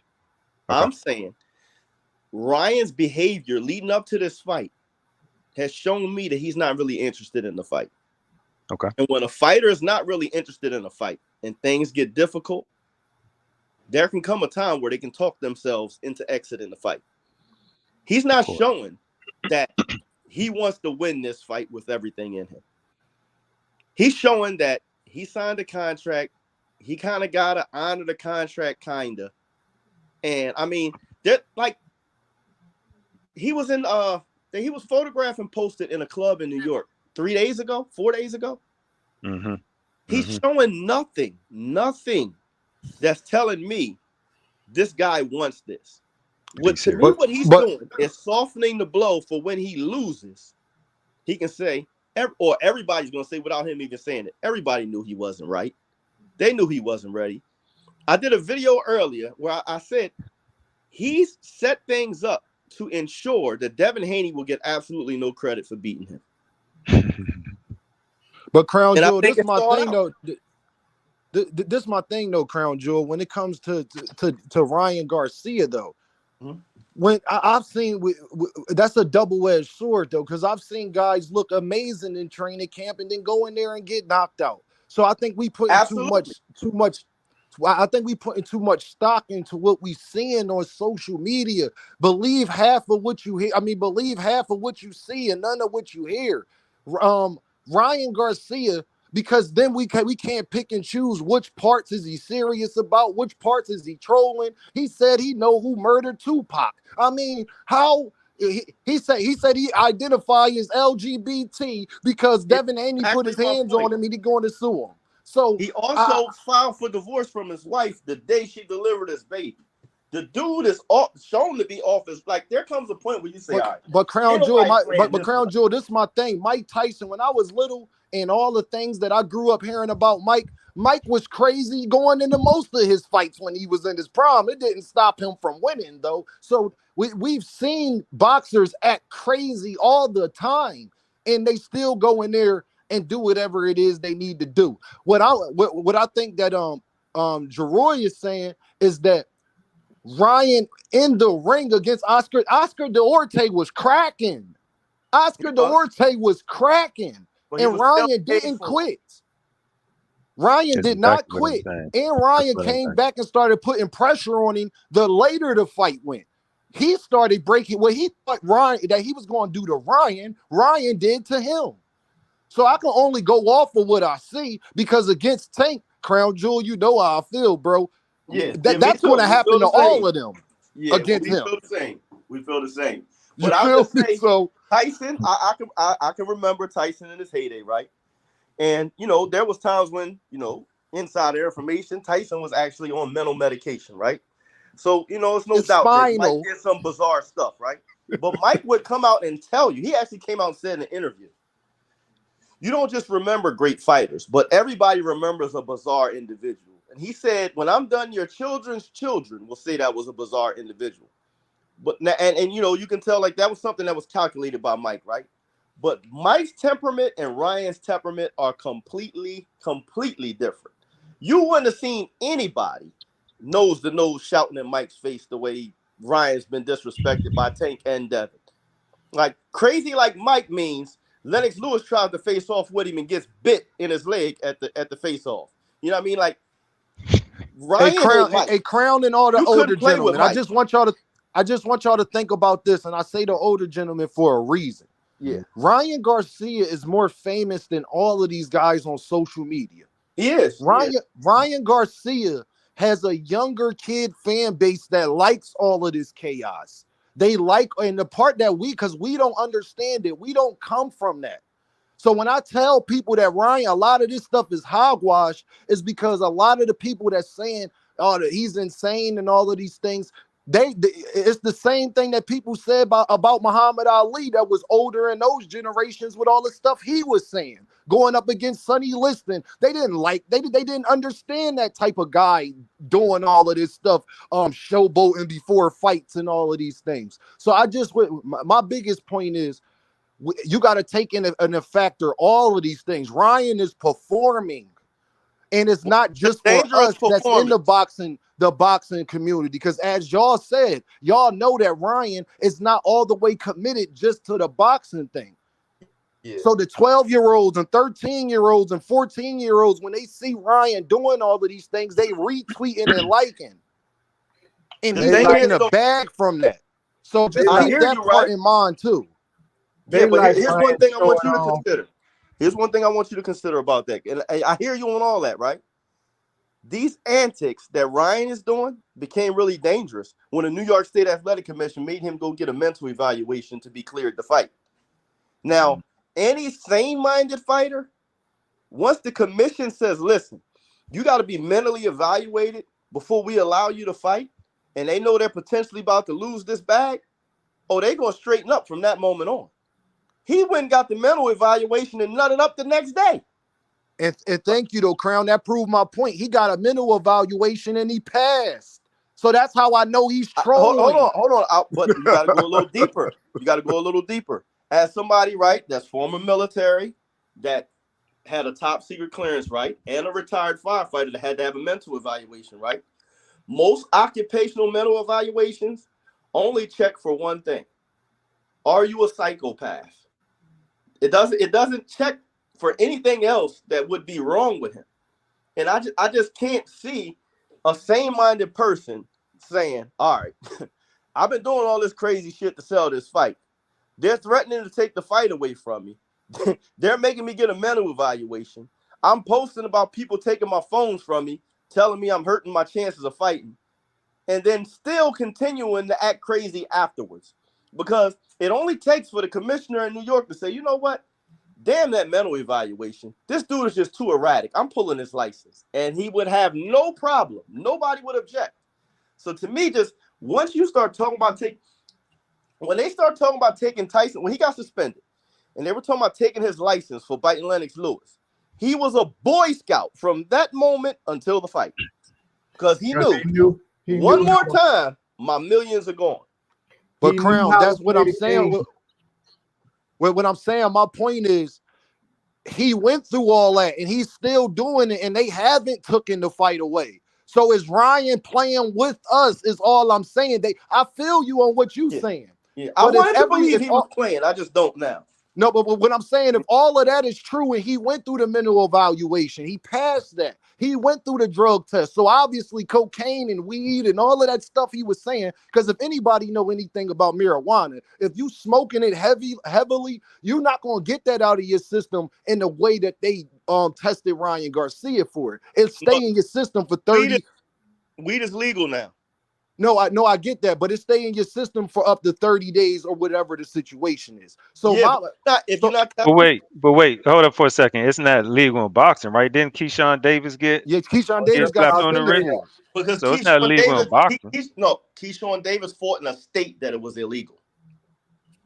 Okay, but my thing is, Crown Jewel, just to wrap it up from this standpoint of it is that Ryan is in a different state that we haven't seen boxers be in. Ryan is more famous than all of these boxers besides Canelo and Gervonta Davis. You can't name another fighter that is more famous or has translated into money for him. Huh? Yes. Because his last fight didn't sell out. And the pay-per-view numbers were trash. But guess what? Though, Crown Jewel, when you monetize on all your other platforms, he's getting money from that, and he already hit the jackpot with Gervonta Davis. They said he got $35 million. Devin Shakur and them ain't get that combined for guaranteed purses. He's the A side against Devin, no doubt about And he that. the A side right now. So Yup. so my whole thing is we can only go off what we saw in the ring. And the last time we seen Ryan Garcia in the ring, he wasn't playing around against a puncher, a guy that was 11 knockouts in a row. Mhm. And people were saying that had a good chance of beating Ryan. But Ryan showed resiliency against a puncher. We haven't seen a pure boxer, beat Ryan Garcia. So hopefully we gonna see it. But all the other fights that people that gave him problems, a lot of them was punchers. The pure boxers we haven't seen a boxer give him problems yet. So we going to see to the point to make him quit and get knocked out in all of these things. Yeah, I don't see Devin Haney knocking him out. I maintain I agree with you on that. And I don't see if he was actually up for the fight, into the fight, him quitting or getting stopped. I'm speaking in terms of a guy that just thinks that he's disinterested in the fight. And he's There's something wrong with him, clearly. Yeah. And for the record, Mike Tyson is crazy. And ain't nobody gonna holler at Mike Tyson today. You see what happened at the baseball game that Mike was in. Somebody was just trying to take a picture with him, almost got his head taken off. Somebody got flipped on a plane recently by Mike Tyson. Mike is not to be played with. And most heavyweights, if you've been around, particularly coming from my era, most of the heavyweights were crazy. I can think about Ike Ibeabuchi, just to name a few. Even Holyfield, who seems to be very calm, he's crazy too. If you put him in a position outside of the ring that he doesn't like. So I've been around Holyfield. He's not who people think he is. Yeah. Hey, Greg, but I'll say this. One person that I'll say that is crazier, and that's my good man Mitch, right? Yeah. But I'll say this. In order to box, you have to be a little crazy anyway. Yeah. Hey, y'all, hear me out on this. Hey, hold on for one I'm quick not second, saying Dean. Ryan. I'm sorry, Jory. Go ahead, bro. Nah, well, I was going to ask Crown Jewels this really quickly because I don't think you was on the call. Would you be surprised? This is a question that we asked the panel. Would you be surprised if Devin knocked out Ryan? Would you be surprised if he knocked him out? If he knocked him out, yes. If he stopped him, no. Okay. And the reason why I say stopped him, no, because I think Ryan is capable of quitting. But I don't think Devin has the power to knock him out, no. Okay. I'm sorry, Dean. Go ahead, man. We took a little quick poll on that. I just want Crown Jewel to really know where I'm coming from because I really enjoy my guy content and I like the mental sparring and the making each other better when it comes to talking this boxing. I appreciate you too. No, I appreciate you, bro. I want everybody to know that's hearing my voice right now. I'm not saying that Ryan Garcia, I'm saying Ryan Garcia is not crazy. I just believe Ryan Garcia is an idiot. Yes, I agree. I just believe Ryan Garcia is an immature, fake, corny idiot of a dude. I think Ryan Garcia is the guy that tries too hard. Have anybody ever watched that movie with Nick Cannon and Christina Milian? I forget what it's called, man. I forget what it's called. But he was a nerd dude and they put some nice clothes on and all the girls was feeling him or whatever. Ryan Garcia is that. He don't know when to stop. He don't know when to stop. I don't think he's just crazy. corny. I think he's playing crazy, but I think he's trying to sabotage the fight. That's the only thing I differ with you. I don't believe he's crazy either. I think he's trying to get out of the fight. Because why would a non-crazy guy act crazy? Going into working for him. When he don't want to get hurt, when he gets money from social media, I believe the social media thing has hurt Ryan and how he thinks. Social media has screwed up a lot of young people in ways that the older people, or particularly us, don't quite understand because we didn't come up with getting likes and clicks and Hey, Mr. Greg, Ryan been trending all week. To finish what you were saying, I just wanted to put that in there. Yeah. Did you hear what Devin said? Devin said earlier in the promotion, I don't even think Ryan wants to fight anymore. Devin said that. He did say that. He may be in that state of mind. But Crown Jewel, I think so, Dean, kind of echoed the point that I was making, right, with Ryan and the resiliency and what we've seen in the past, right? So it's hard for me to suspect or expect that there's going to be something different. But the point that I was going to hit on, man, was that for me, I can't. I don't. So I don't know about the sabotaging, but what I do know is the person that Ryan should have had some level of fear or discourse from if he didn't really want to fight and being scared was the guy that he fought 2 fights ago, right? Like if he was going to try to do something to sabotage the fight because he really didn't want to fight, that would have been against Tank, in my opinion, mentally, right? Wasn't shown Um, his mortality before that. He wasn't shown his limitations before that. The Tank fight showed him that he has limitations and he's not the guy he thought he was. yeah, but then that still makes it hard, right? Because Devin is somebody that he has some level of relationship with. They have a past, right? He's familiar with Devin, right? And so I think I'm glad you from said that because watching, touch on that too. I heard y'all say that earlier. I think from watching Ryan's behavior, which I don't condone them all. I do think some of it is mixed with him selling the fight. I do think some of it is mixed with being a 25-year-old. I got a 31-year-old, I got a 27-year-old, and I got a goddamn 25-year-old and a 19-year-old. And all of them is crazy. All right.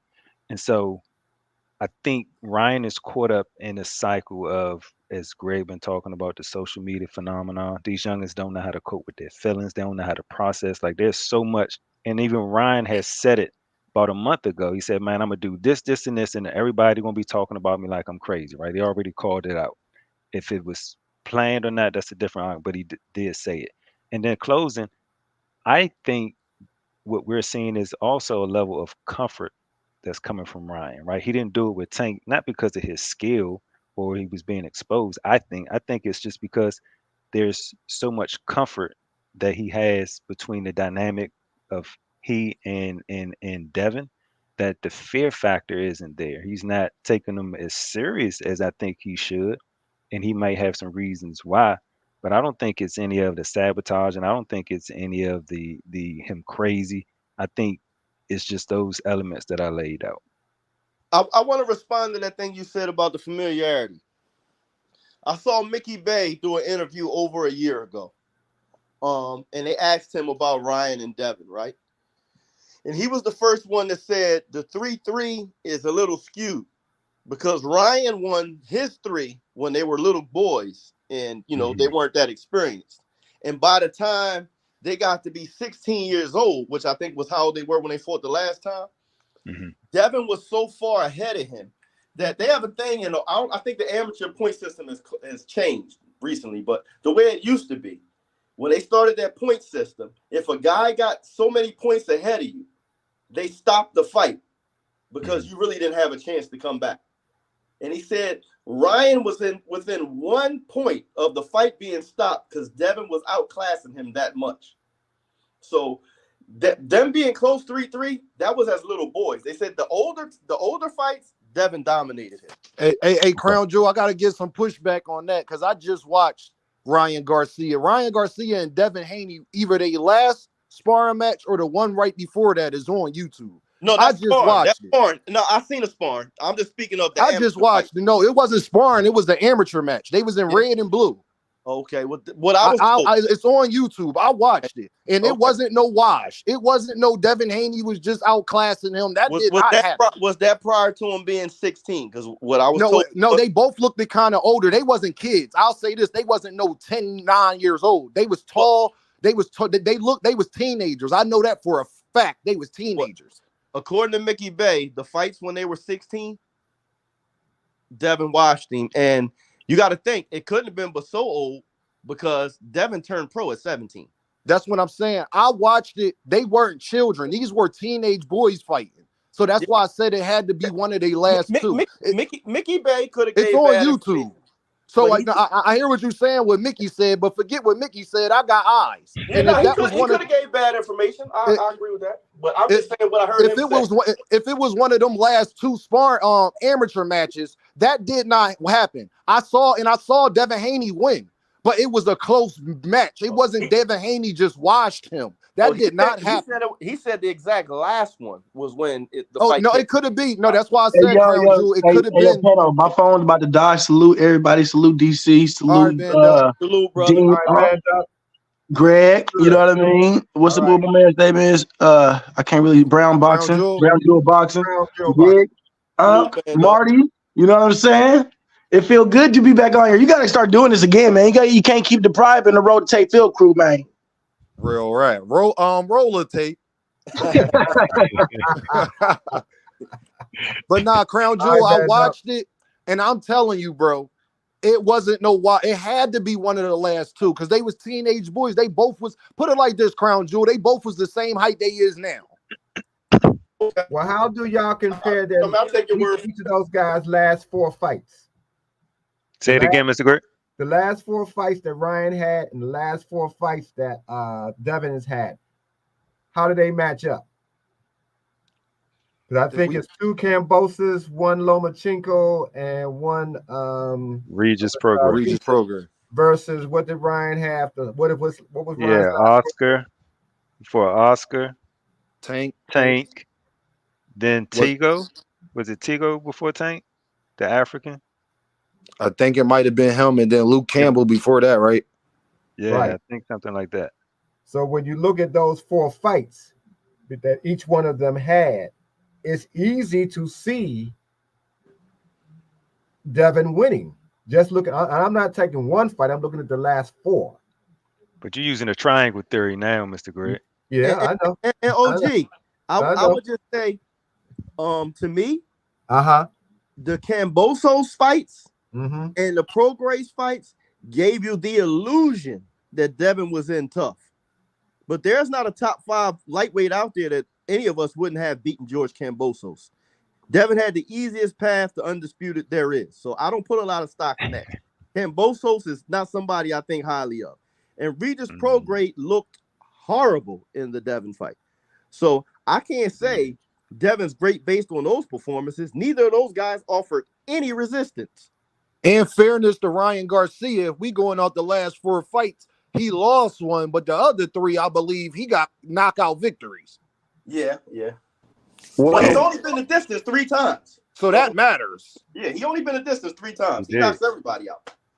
Well, I mean, listen, we're in for a treat, however long it lasts. Everybody on here knows what my prediction is.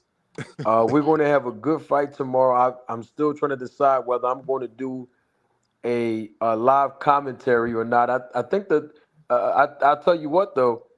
Me and Crown Jewel Boxing, we both did a live commentary together, live in living color on this channel when David Benavidez fought Caleb Plant, and we did a great job, and everybody loved it. You remember that, Crown Jewel? I do. You know what I mean? And that was your idea. And actually, I appreciate the opportunity. That was one of the first times I actually was on live. Yeah, so I don't know. I haven't decided whether I'm going to be able to be available to do the commentary for the fight tomorrow. Originally, I thought I was, but I'm not sure if I am. But if I am, I'll be back here live in living color tomorrow evening. Maybe I can pull Crown Jewel out of retirement if he's available. If not, we'll see. We will see. And even if not, y'all know I'm going to be back on here. I might do a special live on Sunday just to talk about the fight. We shall see. Marty, yes. were you laying down the last few minutes? Because it sounded like you was laid back in your I was easy just about chair. to say that. No, I'm just, hey man, I'm just sitting on the couch chilling. I'm just listening to Yeah, y'all, man. I know you're doing something that's relaxing you because you can hear it in your voice. Yes, I am very, very relaxed. I missed all of you guys, man. Especially Yes, sir. Crown Jewel in DC, because I don't get a chance to see those guys real often. I I love miss you too, brother. I got to get more Same, active brother. on this. Oh yeah, man. Love when all 4 of y'all brothers come on. I just wanted y'all to, get a little chance to just air fry and cook, man. Appreciate it. You got a chance to close your eyes for a minute. Yep. No, hey man, look, if I close my eyes, I ain't waking up till tomorrow morning. I don't know what y'all talking about. No, you were just resting your eyes, as they say. Hey man, I got a lot of love for you brothers. I'm gonna dismiss everybody from right here. I usually give everybody 30 seconds, but hey man, we 3 hours and 24 we 3 minutes hours in, man. I'm just gonna rock out. Salute, man. Much love and support and respect to each and every last one of y'all. Y'all know y'all my brothers, man. Y'all more than welcome to come back anytime. The chat was on fire this evening. I'm so excited about everybody that came through. Look forward to seeing all of you on Monday, if not Sunday. I might do a special edition on Sunday. We'll see, but definitely on Monday. We live and live in color, man. I appreciate each and every last one of y'all. And you know what? I'm doing way too much talking. Hey. Don't take my word for it. Roll the tape. Roll the tape. See y'all next time. All right, y'all. Absolutely. Peace. All right. Have a good evening.